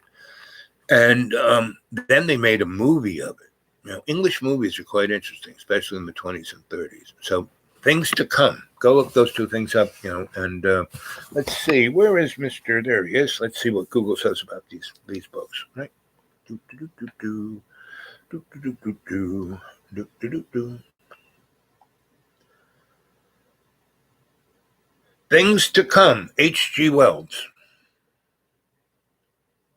Things to Come, H.G. Wells. Things to Come is a 1936 movie directed by William Cameron Menzies, starring Raymond Massey, Ralph Richardson, and Margaretta Scott. They don't even say it was written by H.G. Wells. But that's the movie. Go find that movie. Yep. Let's see. Things to Come, H.G. Wells. Things to Come is a 1936 movie directed by William Cameron Menzies, starring Raymond Massey, Ralph Richardson, and Margaretta Scott. See, they don't even mention him. They are rewriting history. Outline of History by H.G. Wells. According to Wikipedia, The Outline of History, subtitled either The Whole Story of Man, or Being a Plain History of Life and Mankind, is a work by H.G. Wells chronicling the history of the world from the origin of the Earth to the First World War. And then Things to Come took it from First World War on.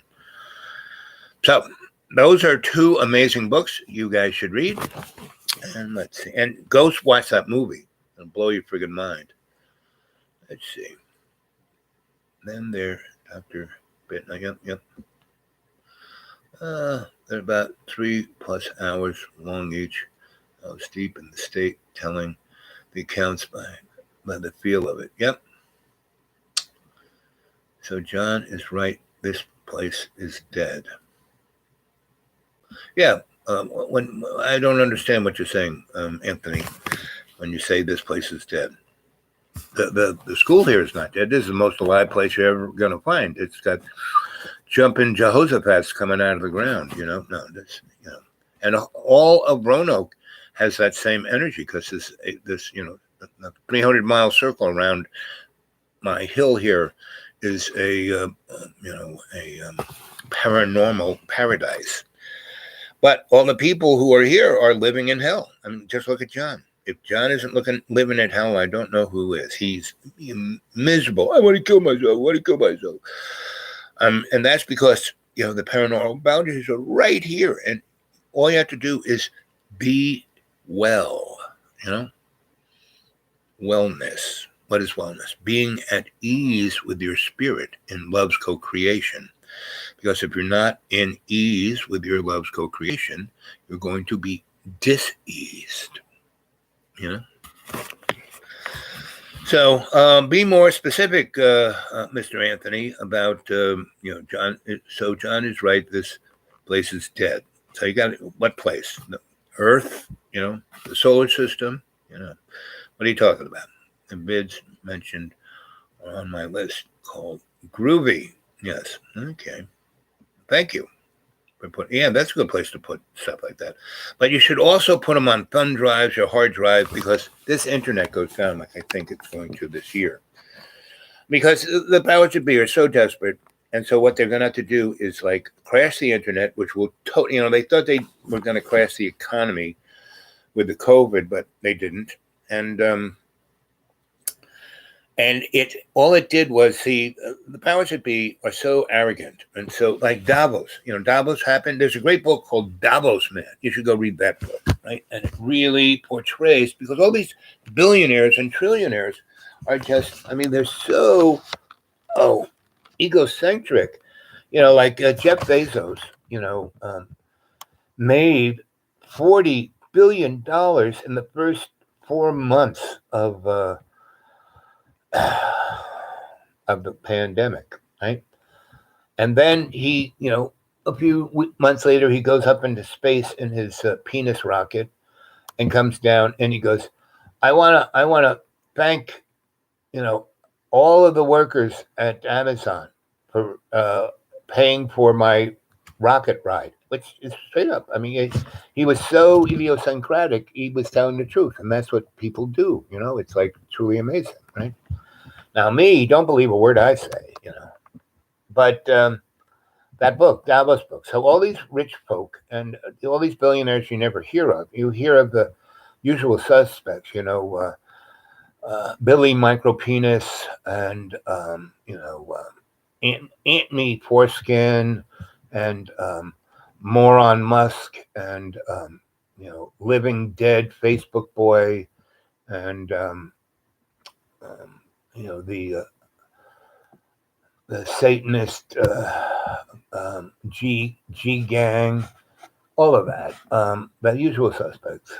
They're there just to distract, to be the poster children. There's thousands of billionaires who no one even knows who are truly coring. There's this one guy, he just constantly plays the market, Wall Street, to collapse it. So then people have to get rid of their investments, and he's bought more property in the United States than any person in history.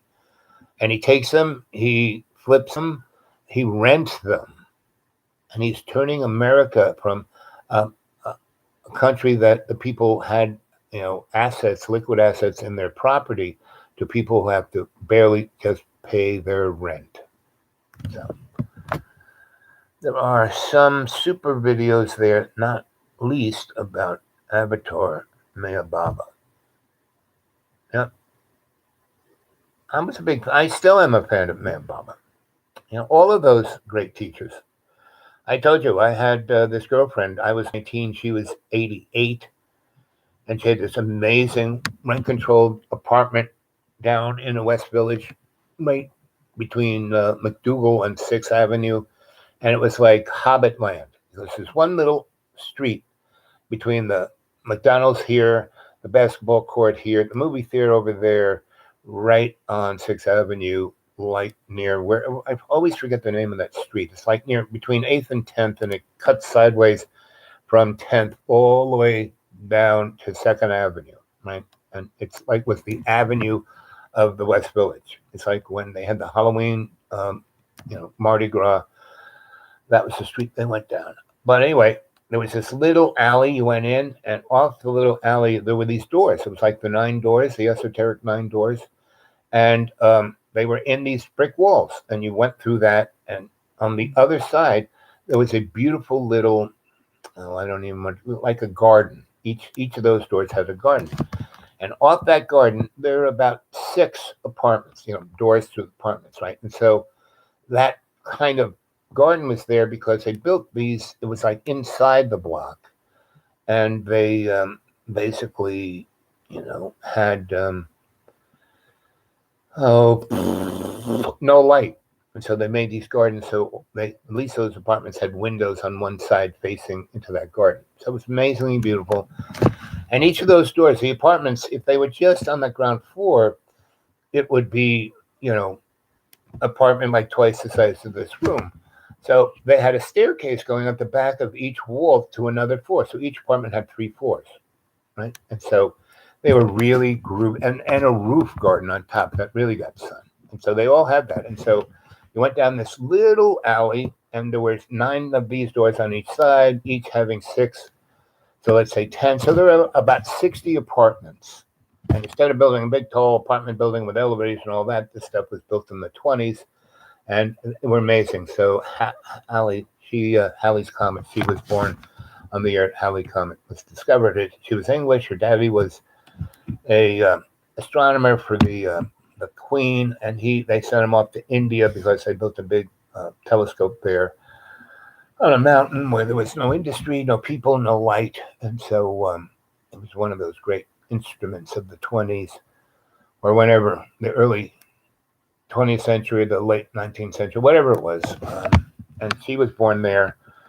And so she met all of the great scientists of the time, Loeb and all those guys. And she met all those mystic guys because they were all mathematicians. They were all astrologers too, right? And so they had to have a job, so they'd work for these guys. But, in the 1960s, there were all these gifted masters like Mayor Baba. But Mayor Baba, he didn't live in it. When did Mayor Baba die?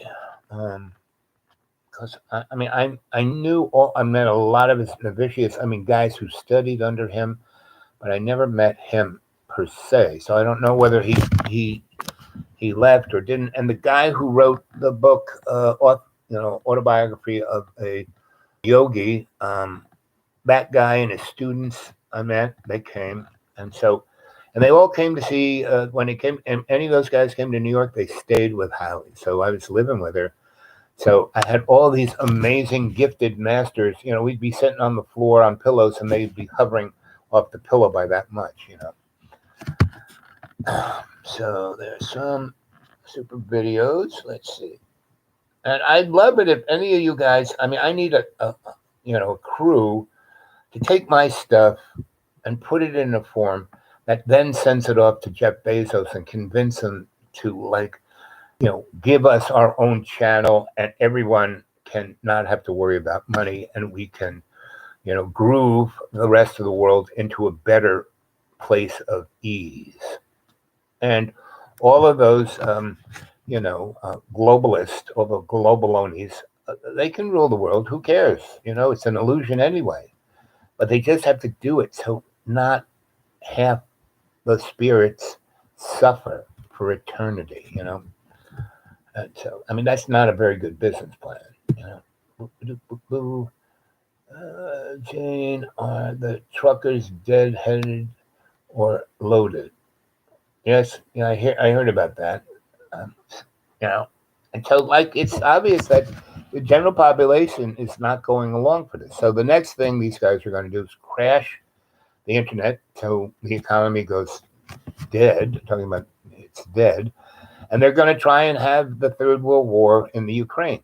Right? But if we can lead by example, just in every day and every way, whatever you're doing, you just do your best. It will disable this plan of catastrophe, right? Because they've already been trying to do catastrophes for the last 20 freaking years, or more to the point, last 16,000 years since the fall of Babylon Tower. Or that was probably 160,000 years ago. But you get the message. So we're still here. We're still grooving. And the cadre has the potential to be that big tub of Crisco in the Roman Greco wrestling match of love. Would you like to be part of that? Hopefully, Australia truckers will follow suit. Yep. Some chain shortages due to truckers needing to get wax up. But, the thing about this, other thing about the vaccine thing and all that shit, is that they have the technology to, basically automate everything.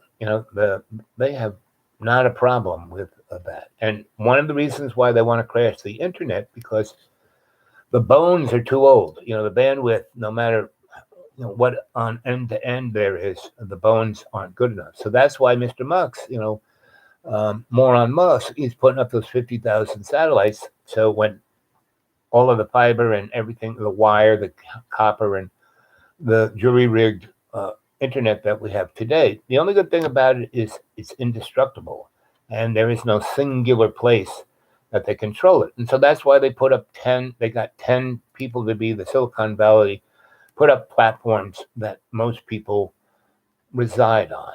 But if you had your own server, we could get our own server and have, be our own Google, And I knew those Google guys when they were in Stanford, because I had this girlfriend who was way smarter than they were. And their business plan was to do no harm. Well, they're not doing too good on that one. There's some supply chains. Okay, Jane says, vax mandates now illegal. Yep, pretty much. So, 1969. And not come to tech, but to awaken. Yep. Avatar Mirror Bama. Yep, exactly. Not to teach. That's me, babies. I'm not here to teach. What was one of my first shows? Wake the fuck up!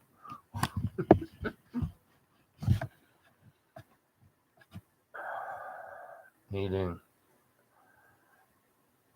your grade with tech. Now we're all okay. on AI, quantum. Yeah. But again, if you just say no to that shit, grow your own veggies. I mean, that's what do you think they're spraying the sky to basically? They first thought just putting, a fluoride in the water was enough to turn your mind into chalk. You know where fluoride comes from? When you make aluminum, right? There is a process it goes through, and one of the byproducts is fluoric acid, right? And that shit is, it will dissolve glass, fluoric acid.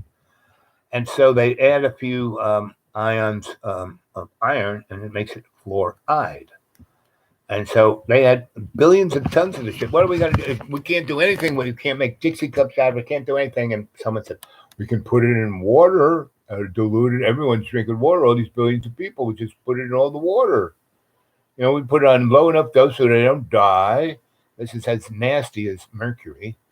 And it basically turns your pineal gland into chalk. And the pineal gland is the radio central up to your shamanic higher self. Right? It's the thing that cuts the golden thread. And so that wasn't working good enough, so they had to start spraying that crap into the sky. When I was a kid, skies were blue, not silver. Oh my gosh, I don't know that about needing to grade with tech. Tech wars. Yep. And that's why, after Russia fell, we were supposed to get rid of, NATO. But the reason why NATO kept going is because General Dynamics and Lockheed and Boeing and Grumman Martin and Raytheon, they made trillions of dollars. And if you get rid of, and NATO, all their weapons have to be interactive with U.S. weapons. So the biggest weapon manufacturer is the U.S. We don't make dishwashers anymore, toaster ovens. All we make is weapons. Things, when they were talking about it's amazing. Lacan said he was the French Freud. He was one of the more interesting psychologists of that time. Him and Jung. Lacan said, whenever you say, what your problem is, you're talking about yourself. And when they said no child left behind, meant every child left behind. When they said war on drugs, meaning drugs would be pushed in this country and it would be a war on people. When they said, weapons of mass destruction, that's what we were. Wait a minute. If the upgrades, I went to a conference in 1997, right? That was in Lawrence, Livermore. And so it wasn't open to the public. And they were going on about AI. And the first time I saw AI was in 1958 at UNIVAC, right? And their architecture was that of, group learning, right? It wasn't just a big machine chopping on numbers. In the big machine, it wasn't like one big machine. There were a bunch of machines chomping on lots of different things and putting them together. Group learning, that's what they called it, group learning. Before it became artificial intelligence. And then in 73, when I was in Sandias Lab, I saw a Cray computer, and they weren't quite, Dr. Cray was there, but he was working for these other guys who I bumped into at Duke, called the SEAL Corporation out of Sanford, and they were a think tank. And when I bumped into them at Duke, they were working on genetically engineered super soldiers like Captain America, and I was in the reserve library there. I got myself into the reserve library. I wasn't even going to school there. I was just hiding in plain sight from my draft board. And this really amazing woman, and they gave me a carrel and everything. I had books all over the place, and I'm sitting in my chair, not facing the table of all the books behind me. and I heard someone behind me. I turn around, and the light is behind her, and it was a hot day. It was like a May hot day, and she's just wearing a very flimsy cotton skirt. That was it, full piece, over her shoulders, nice low bodice, went to her mid thigh, and she's leaning over, and the lights illuminating her all from below up, and she's not wearing anything else. And there she, everything was hanging in the most perfection of beauty of God's, our mother God. There she was. And she goes, "You reading these books?" I said, "Yeah." She goes, "But they're like, it's going from, physics to theology to, philosophy to economics to, then you're going into the paranormal over here." I said, "Well, they're all connected." And she goes, "What? How's that?" I said, "Well, it all hangs on a shamanic frame." And she goes, "Shamanic frame?" I said, "Worldview." "Oh, yes, worldview. Okay. And it's a frame. It's not a belief. It's a frame." And she goes, "And what's in that frame?" And she's smart enough to ask that good question. "What's in that frame?" And I said, "You have to look at things psychologically, sociologically, culturally, and then you have to take those apart into their threads, into their parts, and you have to do it using forensics, the discipline of forensics. And then you use the lens of anthropology, and what that you get in your beaker, you take over into your lab of alchemy, and that's where you get the product." And she goes, "You need them. You need to come to my boss. You need to meet my boss. You need." I said, "Why? What are you doing here?" She goes, "Well, you're not supposed to tell anyone." And here she's telling me, she just met me 5 minutes. "Don't tell anyone, but we are a secret group, and we are studying to turn humans into super soldiers." And she goes, "Did you ever read the comic book, Captain America?" I said, "Yeah, I kind of thumbed through it a few times." And she goes, "Hail Hydra?" And I said, and I go, "Yeah. And just before she said it, I said, "Yes, Stan Lee has a good vision. He sees what's really going on. After World War II, the Germans bombed into the Stone Age, and the Nazis went off to, underneath the ice cap and into Argentina and Chile, and they came into America 70,000 strong through Operation Paperclip, and the Vatican pushed those another million of them all over the planet into the Catholic churches in everyone's little neighborhood, and they're doing pedophilia, satanic, ceremonies of decapitating little children." And she was like, "How do you know that?" I said, "I've been around." And she's going, "You really have to meet my boss." So I said, "Okay, let's go meet your boss."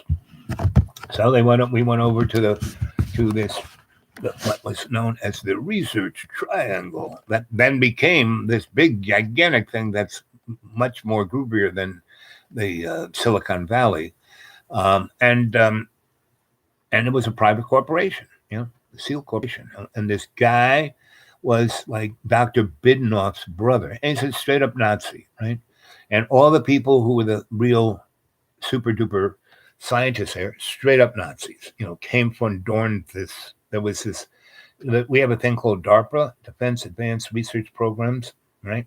And I forgot what the A at the end is for. There was a German thing when they took over Hungary, which was a quite industrial place where they went up in the mountains that had a lot of hydropower. And they had this place where Werner von Braun was, called Petamundo, and they had this other place that they did super exotic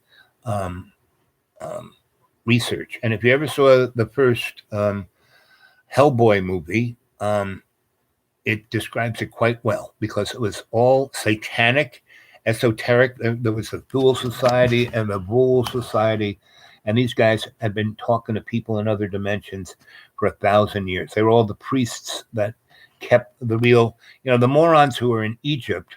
Those aren't the only pyramids. They aren't the only powerful ones. They're the weapons, but they're not the powerful pyramids. And these guys had been in secret societies, and the closest, like the Thule and the Vool, nobody knows about them, but they're relatively, if you Google, let's Google, let's see what Google has to say here. Let's see, put Mr. that down. How much battery? I still got an hour left. What time is it? Oh, it's almost 5. It's still snowing a little bit. Okay. The Thule Society. According to Wikipedia, the Thule Society, originally the Studiengruppe für Germanisches Altertum, was a German occultist and Völkisch group founded in Munich shortly after World War I, named after a mythical northern country in Greek legend. And that mythical was the Bulls, and they aren't mythical. They were there, and they are folks who came before the Atlanteans, right? And then the Lemurians, and they had power over time. Like Doctor Who. If you ever watched Doctor Who, going back to that planet where all the Time Lords are, that was them. Everything you see in comic books and TV kind of is real. It's like that pre-programming to give you the heads up in your subconscious, so when they roll that shit out, you won't be totally freaked out. I saw that in a Doctor Who episode.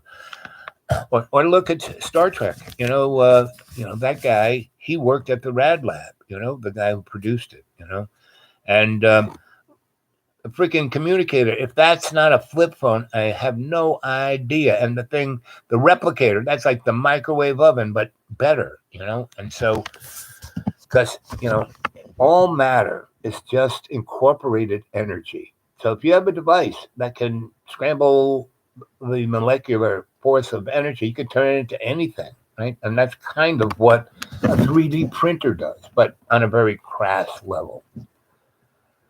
So there's another interesting show that will give you all these. I'm in a thread period because I talked to my friend who was, I've known him for 15 years and watched him and his family, his father, that all have great potential. They all did, I worked on having them do great things.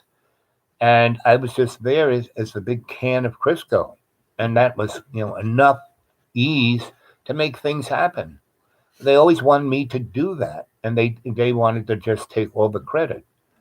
And I just kept saying, no, you guys have to do this. No, well, it's too hard. You do it and we'll take the credit. Blah. And they've been, that's what, the fascist mentality is, And, to keep the proles addicted to the crumbs, right? A lot of buccal activity engaged in the air, apparently. Yep, right around here. And there's tunnels. I mean, Gene Roddenberry. Yep, that's the boy. Yep. And that was that. Why do you think NBC put it on? Who owns NBC? General Electric. Who is General Electric? The main contractor of the Manhattan Project and everything. They are the biggest. They're bigger than Boeing, bigger than Lockheed in the military-industrial complex. They're number one. Right? Singularly light speed, faster than light. I mean, we have been on the Nazis have been on the moon since 28, and as the Thule Society, and other crews have been. Our whole solar system is George Lucas's movie is us. It's not in a far, far away solar system. He sat at the foot of Joseph Campbell. Joseph told him the story. Lucas wrote it down. And what's upsetting, I once saw Lucas at a conference and said, hey, how come you don't give, our friend, any credit for giving you the whole freaking story? He said, well, I had to get the corporation to do that, and they didn't want blah, blah, blah, blah, blah. But you took all the money, didn't you? Why don't you give them some money? Well, I said, well, good luck. Good luck, buddy. See how that works out for you. So the only way it can work out for you is if you are the we and me. If you are there to be happy and not pleasured, My wife just sent me info that Putin wants to do what? Come on. All right, let's go.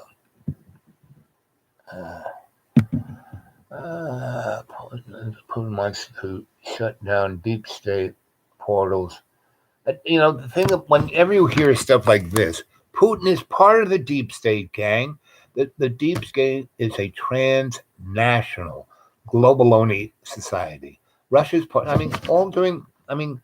Who paid Marx and Engels to write, the manifesto? You know, Mr. Rothschild did. He wanted the loyal opposition. And what is the manifesto about? It's called material dialectic. And what is that? It takes spirit out of everything. It's all about stuff, right? Stuff. And stuff is an illusion. In every, the when Moses spoke to the burning bush, the major thing the burning bush was trying to get over to Moses was that stuff is an illusion. The only thing that exists is love. And I want you to go get our people out of Egypt because they're getting addictive to pleasure. The Hebrew nation was in Egypt. They were not slaves. They weren't like cleaning up the toilets. They were middle managers. They were the bean counters. And they were living high on the hog. Right? And that's what the burning bush wanted. You get, and when he said free them from their imprisonment, right? It wasn't the Egyptians that was imprisoning them. It was their own ego. And why did I have to hang out in the desert for 40 years? I'm doing the same thing here with John Boy. I'm going through my own desert, if it doesn't snow too hard and if it rains, Tuesday, Wednesday, Thursday, and stays 50 during the day and 40 at night, I'll get out of here. But we're right on the edge of either more and more snow, more and more ice, and I'm not getting out of here until May. I am like Moses, I'm on the mountaintop. I can see the promised land. I don't know if I'll get there with you, but, And I was, that speech, that Martin Luther King, you should go hear that speech. He was at some, YMCA or something and gave the speech right off the cuff. And he goes, people say that I should just go along to get along. Everybody wants to just have a good laugh, and I did that. But now I have to speak up and people say that's dangerous. And I go, I'm a young man. I want to live a long life. I want to see my children grow up. I want to see my grandchildren. But I've been placed in this time and space that I'm just doing what I have to do. And I'm just an example. I'm just working in the field. And I'm on top of the mountain and I can see the promised land. And I may not get there, but I'm doing my part. I'm doing my best. I am doing it. I'm not trying. I'm doing. Within 18 hours, he was dead. Now, I'm not going to die anytime soon. I've already died 7 times. I've counted them all out. It's not 6 times. I've died 7, so I got 2 left, not 3. And I'm not really, how many people watch the show? 30 at a time, maybe, and it's really annoying, not annoying, but it's between annoying and chuckling. Because every time I get near 500, which would bump me up in the algorithm, I had a Jerry Lewis telethon a year or 2 ago, and I said, come on, we're at that place again. I'm about 480, right? We were about 20 away from being at 5. All we need is 20 more subscribers. Call your friends, call your mother, get people to subscribe. And the ticker was going up, and we were at 499. And I'm, come on, just what? 2 more people, just 2 more people. And and I was doing that for 20 minutes, and then it went bang, and it went down to 445. It was like, and Buddy said at night, he goes, Al, you really are doing something right. And he was right?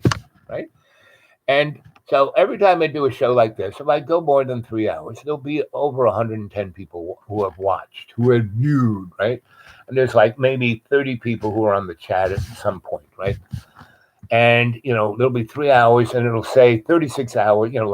People were watching not for a second, but for the shortest amount of time they watch were 15 minutes. So you have that many people watching for at least 15 minutes. It adds up for 3 hours. So you have 100 times 15 minutes. That's 1,500 minutes. That's a couple of days. So and then the next morning when I go to do a new show and it shows how many people watch, and instead of saying 110, it'll say 60, right? Instead of saying, 118 hours combined, it'll say, 8. Yeah. So come on, more thumbs up, more comments down here. And I loved, Jamie, you left that comment about the guy with the bald head. And I even forgot I had to go look through all my shows because I don't put any real names on these things. I mean, they're kind of esoteric. Like, what's the difference between good and evil? And then I talk about tennis shoes or something. It's all in that magic. Let's see. Heard that about CERN. Yeah, CERN is just a portal. But there's a place called Brookhaven National Laboratories where I used to work in Long Island, right? And if you go, Preston Nichols was the guy. Preston Nichols, me, Al Bielek, his brother Duncan, and Al Bielek and Duncan were on the Eldridge for the Philadelphia experiment. And when it went awry and got really weird, they freaked out and jumped off the side of the boat and went into the dimensional mix. And Duncan popped out in 1970 at the age he was in the Navy. And he signed on, fictitiously to be with it. His brother was 4 years older than he was. Al Bielek was older than Duncan. And Duncan was the younger brother. Or they were twins. I'm not quite sure. But they were brothers. And Duncan came at the age he was, when that minute in 1970 in Brookhaven National Laboratory. And Al Bielek stayed on the Eldridge. And then he was, by that time he was, in his 60s, right? And so, or 70s. So it was a thing I was part of called the U.S. Psychotronic Society. And it had been part of the Thule Society. It had been part of the, what are the name of those guys? Theosophical Society. And there was another society that, what's his name? So Above, So Below was in. And there was another society that the boys in California who worked at the Rad Lab were in. The guy who made that religion, Scientology. And so there were a whole bunch of people that came from all of those things. And they all came from esoteric science that was going on between 1890 and today, right? But it was out there in the free zone in corporations and in people's societies. And the U.S. Psychotronic Society is quite interesting. And it was kind of shepherded by a guy from Africa who I met at the UN. What was his name? Unbelievable. I mean, he was like, the Lion King. He was the king. He had the same Earl Jones voice, a deep CNN, but he was African, so he had that Englishy African, CNN voice, and he was a great, he sang like you couldn't believe, and he was loads of fun, a party animal, and I was running, well, not running, but there were 4 of us that put together this NGO. Like I said, I'm a team guy, and our NGO was Alternative Technologies, and we all came from Cooper Union's Alternative Technology Department. And we were trying to, our best thing, the first thing we hit out of the park was UNICEF came to us and said, there's a real problem with drinking water in Africa. About 1 million people die every year just from drinking bad water. Worse than malaria, worse than any other disease, just bad water. What can you guys do? Right? So I was thinking, I'm sitting in and we had an amazing office, these gigantic windows, and it was long and skinny at the end. So we had all these windows facing the East River and all these rivers facing the west side but we're way on the east. So, and it will look down this, I don't know what street, 30 something street, and we could see the Hudson and the city, and we could look down south and north. Anyway, it was a great office. It was like 20 feet wide and like 180 feet long. It was like somebody's closet, and they had no. You boys want this? We'll put a rug, some nice furniture in here for you. Sure, sounds good to me. It's like on the not top floor, but 20 something floor. And so, that was our office. So we had a lot of space. We had shit all over the place. People brought us stuff to play with. And so it was wide enough that you didn't have to like jimmy yourself. It was at least 20 to 40 feet wide. And like the width of the building, I don't know, 180 feet, 200 feet, 300, however long it was. So that whole wall had no windows. But the very end, and at either end, we had all windows.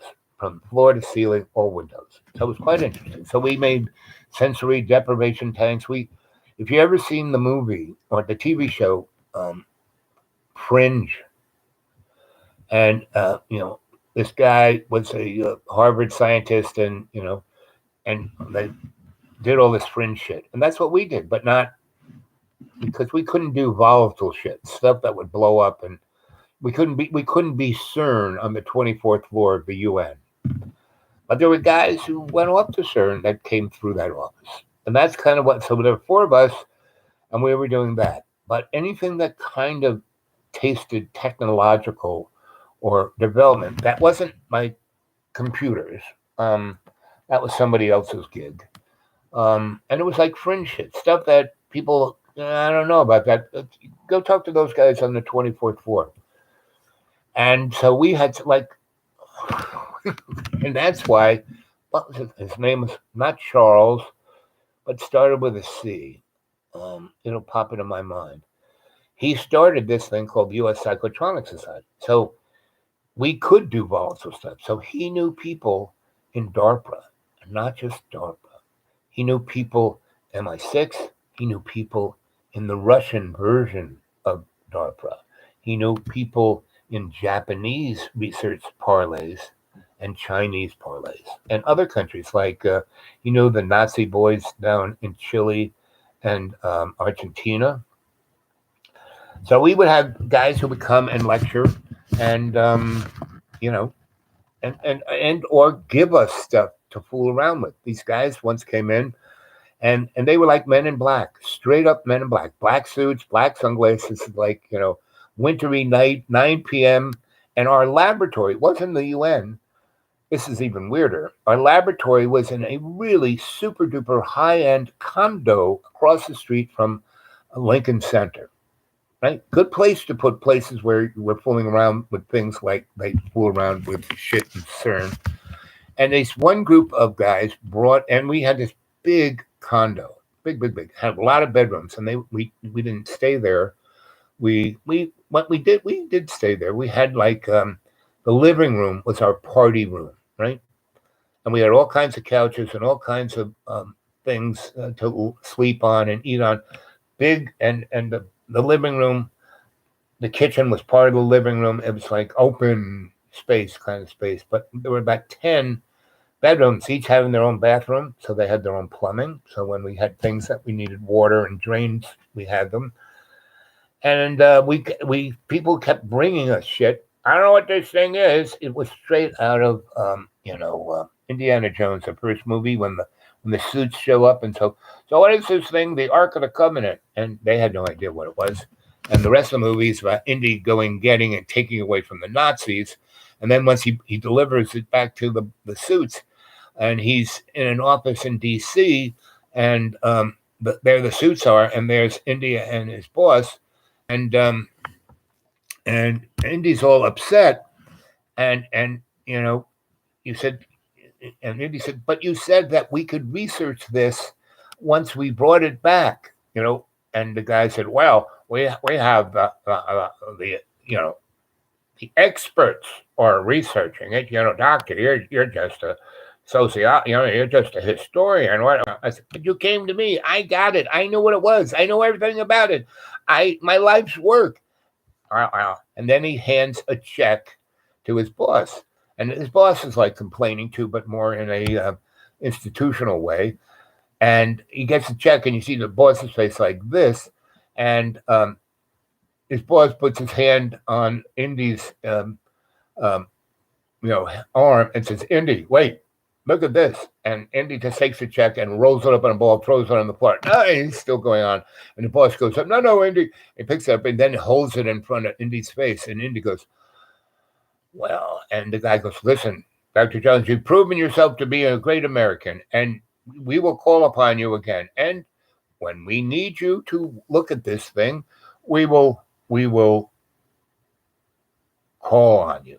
And then they cut to him coming down the steps from the Capitol and his girlfriend. Oh, what did you say? And he's going up and down, right? And he's all still, even though he knows how many zeros were on that check, he's not as mad as he was, but he's still a little fumed about it.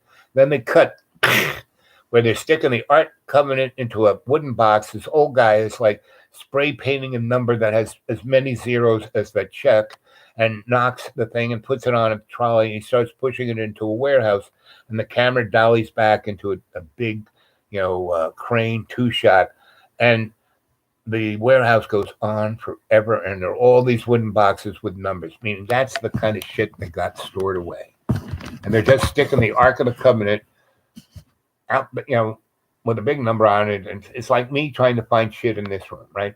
So that's the kind of place that we worked in this apartment building that was across the street from the Lincoln Center.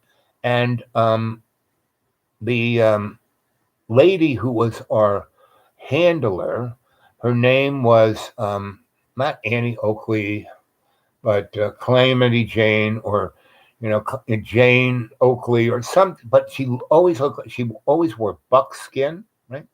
And it always has fringe, and she wore no underwear, and she was all woman, and she always has amazing, 16th century Italian bodices. And back in that day, the people who would have money and go to balls and dance around, all the women, they're the way the fashion of those days, and I'd love to see this come back.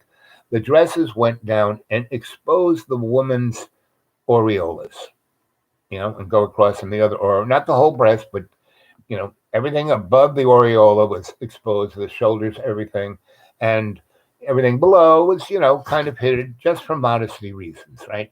So she wore these buckskin Annie Oakley kind of outfits, and she had this fringe skirt that went up to her belly button, and it was a fringe, and every time she walked around, she's not wearing any underpants. The who was saying, "Hey boys, how you doing?" And she had 2 45s on her hips, real guns. She was ready for business either way.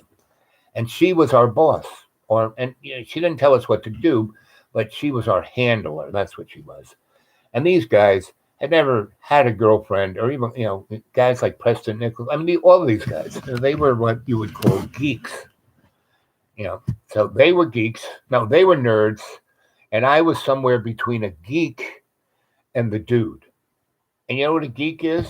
Does anyone know what a geek is? Let's hear anyone say any. Anyone know what a geek is? Let's see. There's some supply chain. Let's see. No, not Vax. No, you're still on back. Let's see. Oh my God. Didn't know that about needing Eurograde. Nope, not that either. Let's see. Come on. Let's keep going. Let's see.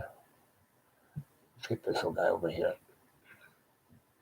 See, to move the thing down is right next to little dots, There's some supply chain. Let's see, blah, blah, blah. Vax, right? Let's see. Oh, my God. Let's see what else here. Let's go down a little lower. Let's keep going down. Let's see. There are private service being set up by good folk. Yep. Let's see. But if they take down the internet, I mean, the bones, not just the servers, the bones, And then Elon says, "Oh, look, I got this new thing. It's going to be point to point. There'll be no bones at all. Point to point, everything point to point. There'll be no Google, no this, no that. Everyone can do their thing."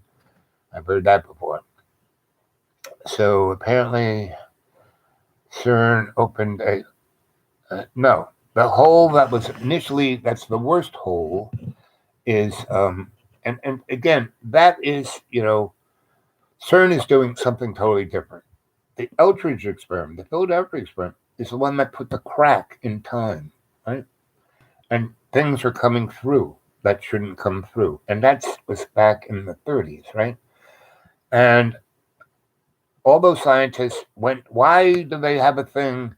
Why do they have a national laboratory out in the eastern Long Island near Montauk called Brookhaven National Laboratories? Well, a really rich guy lived out there, and he had his own little laboratory, very simple, very similar to what the Rad Lab, which then became, what's it called? It's a place where they make the satellites and control, not Goddard Space Center, but the other one. But anyway, all these things are owned by unbelievably wealthy, powerful people, individuals. And then they become corporations. And then nothing, it's all proprietorial. You can't get at it, right? So the national laboratories is when those things that have been created by these entities that you can't even touch, that's the mix into the military industrial. And that's when they become autonomous special projects, APS or APGs. They have acronyms for everything. And so Brookhaven is, I don't know if you ever saw the 1970s. Oh, let's see what Mr. Google says.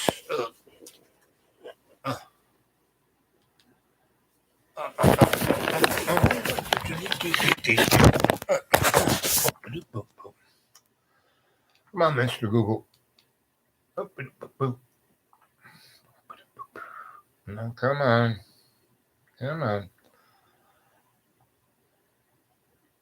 1970s TV show Time Tunnel. Here is some information about the time tunnel. While conducting an experiment in time travel, scientists Dr. Tony Newman and Dr. Douglas Phillips find themselves whisked from time period to time period, while their colleagues back in the present desperately struggle to retrieve the two men. That's what happened in Brookhaven National Laboratory. From the technology, squeezed from Nikola Tesla's head, that was the Philadelphia experiment, which was actually called the rainbow, because the light that was manufactured was that. So Tesla, he invented AI. He had AI back in the 1890s. He made this little torpedo boat that worked off of 0-point energy, and it was like the size of a bathtub, and it had a death ray on it. And he was going to sprinkle them around the Atlantic and the Pacific coast of America, and then tell what they called the War Department, you guys don't have to worry about America ever being attacked. These things will sit out there, and if it's an enemy, it will disintegrate them. And so they said, oh, really? Let's see, you got something to demonstrate? And he had a small version of that he showed the guys in Central Park. There's a thing called the boat pond. It's like when people have these little model sailboats and they sell them there. So he put this little model of that, put it in there, hit the button on the thing that like go, and it kind of went out there and then started to disintegrate all the people's sailboats in the pond. And that was like 1893, something like that. So this is a level of technology in 1893 that the rich and powerful had their hands on. And all these national laboratories, and they were doing it in their backyards, And that's what Brookhaven was. This really rich guy. He was, like I said, he was the East Coast version of the Rad Lab, right? So everything, like you just said, CERN is doing, that's like disinformation. Anything you hear is like, forget about it. And don't believe a word I say. I got this, and let's see. And all the movie, if you want to know what's going on, go read comic books and watch Marvel movies, right? And let's see, another good one. TV show Land of the Giants. Here is some information about Land of the Giants. A spaceship from Earth crash lands on an Earth-like planet on which everything, including the human-like inhabitants, is 12 times the size of its counterpart on Earth. Well, basically, they got it a little bit wrong because it was more interesting the way they did the TV show. It wasn't a spaceship. It was a futuristic airliner, right? And it kind of didn't fly per se, but energetically beamed. It was something akin to Star Trek's Beam Me Up, Scotty. And they oopsed something and went into another dimension. And it was Earth, but everyone was 16 times bigger. So that was it. But the technology was being worked on at Brookhaven, and some guy who worked there, wrote a treatise and gave it to somebody at ABC, and then they got their guys to write up a script, and bingo bango. And so you guys can't take anything for granted, first off. Ooh, I love my little Oreo. Ooh. Anyway, I'm digressing here.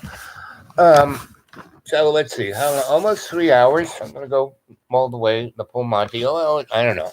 It's a different, I'm like starting to get hungry. So I might just quit now and come back at 8 o'clock. I think I'm leaning toward it because I'm getting hungry.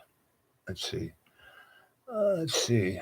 Museum of Modern Day National History. What a show. Yep. Anorak, Concert, Andrex, and Nork. Jane, what is that? Having no teeth and a crushed larynx makes you, all you have to do is sound out the word and you can spell it. Yeah. Brookhaven, do you know Diamond? Diamond Oppenheimer. Yes, he's the grandson of Mr. Adam Baum, and also our good friend. What's his cousin or sister? What's her name? She's got a pretty wild show. But Diamond, he's a great guy, and he is an amazing weather person. He goes beyond being a weather person. He is really good at what he does. But again, he's got a little chip on his shoulder. Where Laura Eisenhower, it's either his sister or his cousin. She is a trip.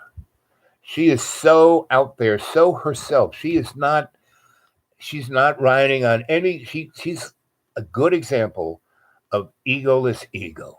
And she is I love her. She's just so great. Go watch her. And, and a lot of people give her just give her a hard time. But she's and she's brilliant. That whole family is frigging brilliant, The other cousins and the sons of Daddy Atomic Bomb and his daughters, they're all freaking brilliant. And they beyond a shadow of a doubt, And what's great, they had enough money where they didn't have to do what Daddy Atomic Bomb did. They had two things going for them. He really said, you got to get rid of your ego, because look what I did with my ego. He quoted the, Bhagavad Gita, and now I am killer of worlds,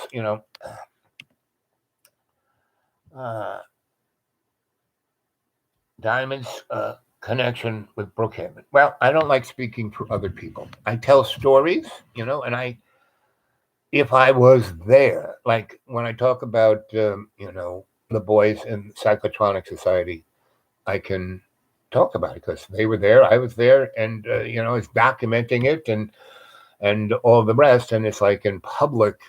But there's so much in public view and that's what our friend. Is anyone going to see Dark Journalist?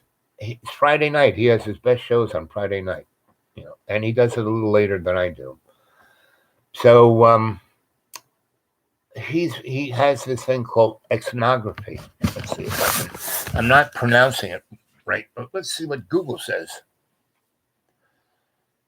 Let's go to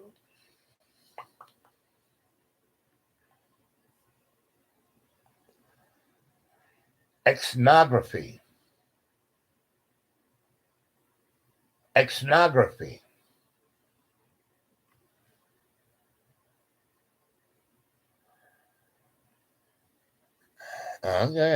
Okay. So ethnography, reamnography, sonography, exbriography, stream of goddess Mickey, pornography? No, I see. No, not no,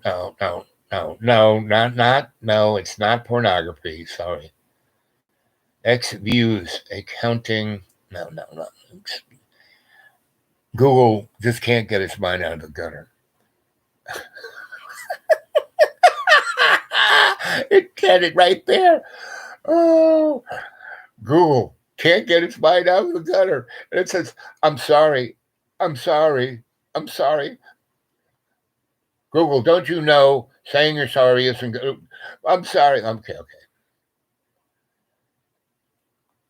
Hiding in plain sight. Another word for it. Here is information from WordHippo. Blatant, brazen, manifest, glaring, overt, conspiracy, unabashed, transparent. Nope. See, they don't even go there. So it's an ancient word. Oh, let's try this. Let's see. Do.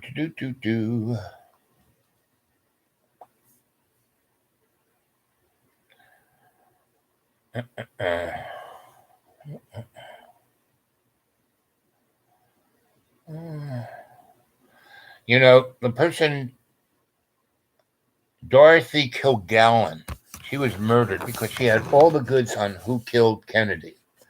And she was one of the most lauded, amazing newspaper persons in the United States history. And no one knows anything about her because she got a little too close to it and they killed her. And then they threatened. Okay, here's one of those shows that I got from Looking Proof.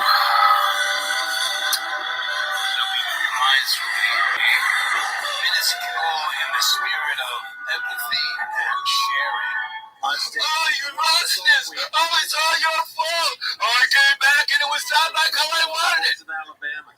And the Preservation Hall Legacy Quintet. Yeah. Soul, gospel, and jazz. All together. Gospel and jazz. That's what it's about. Jaffe, Ron Rona, and Greg Lucas at Preservation Hall. So, live recording by Matt. I want to talk a little bit. I got a few minutes. What the old crone would tell me. She said that we're put on this earth to make God's gift to us is our life. Our gift to God is what we do with it. What we do with it. And being anal retentive, being selfish, being miserly, being in a way that you can't share anything except your angst, your fear, your anxiety. Oh, you're making me feel anxious. You're getting in my space. Oh. Well, that's why I was put on this earth, to get in your face, get in your space. You know, I love it when people look at me and say, what's wrong with you? How come you're not out there breaking bricks?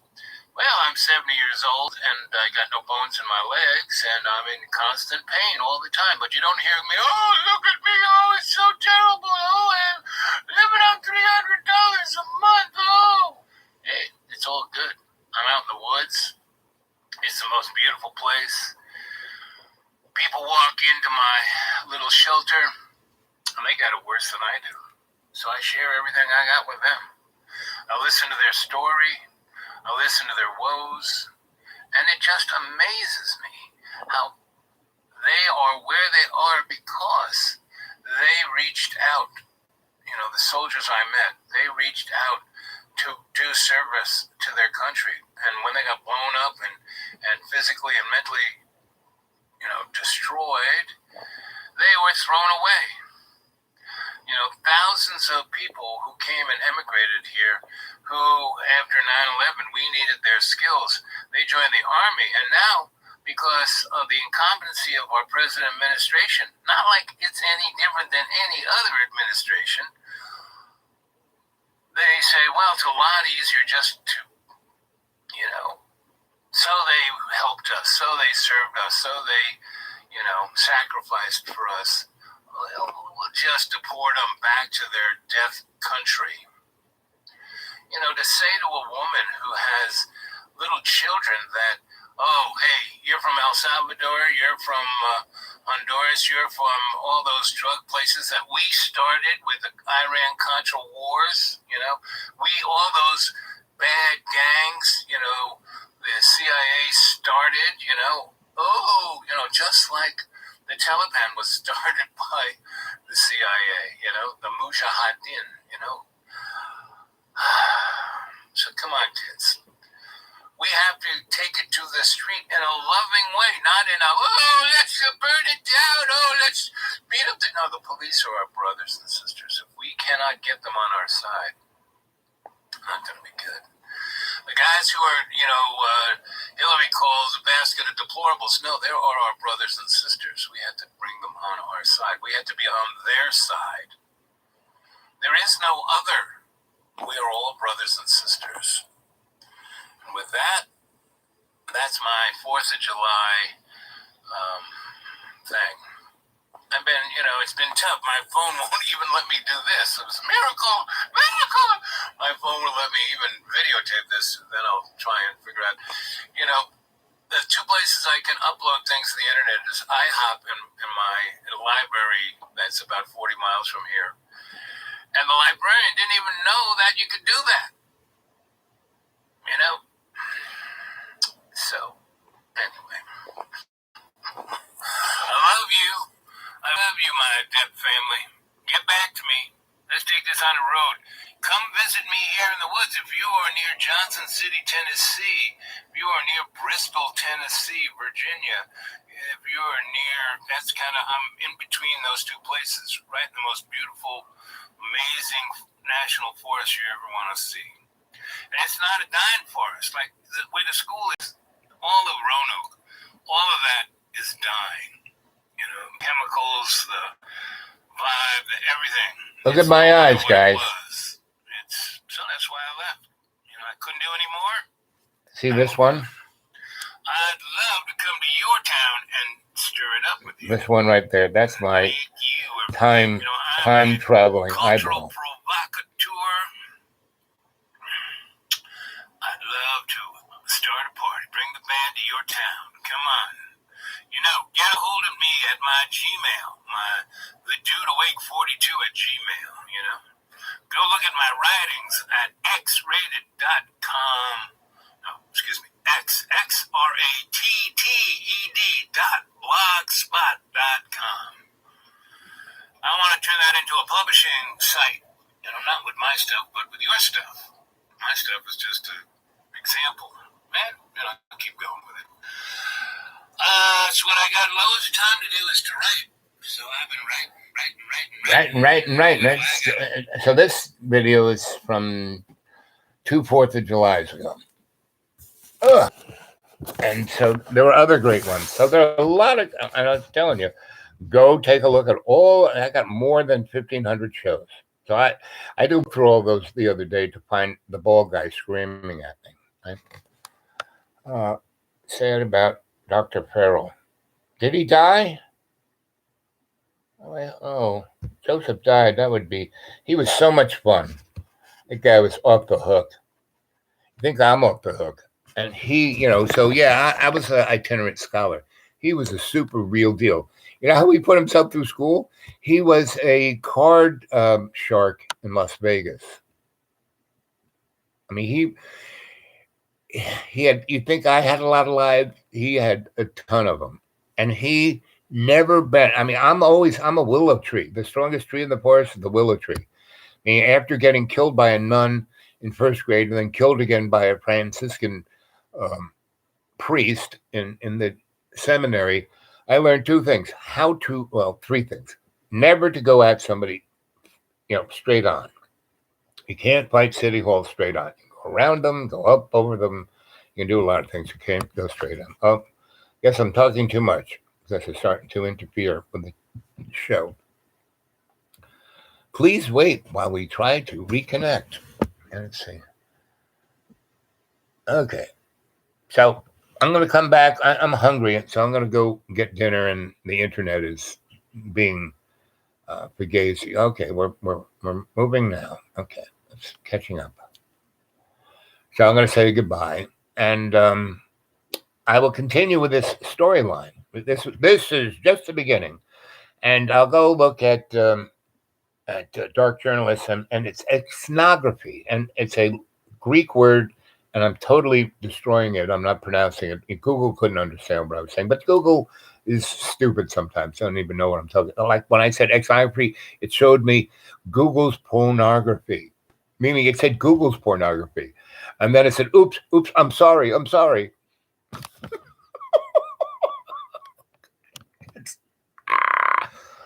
Anyway, I love you guys, and I'll see you in about 2 hours. But now I'm really getting hungry, and I still have to cook. So let's see. 5 people, 5 thumbs up. More thumbs up. More comments down here. Go to the dudeawake42 at Gmail. Throw something in PayPal. I always need it. I only get $400 a month, pretty much, and anything else, and that's not part of my, I have to pay for my everything else with that, and my everything else usually is more than that. So, and that leaves me no discretionary anything, or if I get a flat tire or any of that kind of stuff. So it'd be nice to have a little bit of a pillow, but. This is pretty much I'm living like a millionaire on nothing. And because I am in it to share it with you. I'm here to serve, and every day in every way take the peace of the earth and make it stronger. Our Father who art in heaven, hallowed be thy name. Thy kingdom come, thy will be done on earth as in heaven. Give us this day our daily bread. And forgive us our trespasses as we forgive those who trespass against us. And lead us not into temptation, but deliver us from evil. It was in the beginning, is now, ever shall be. Forever and ever. In that nanosecond, poof, and then we go home. Everyone's going home. Might take some time, but everyone's going home. Okie dokie, gang. Where's that little arrow? There it is. Okay. First we hit this. Then I'll see you guys in 2 hours or so, and we'll take up where I left off.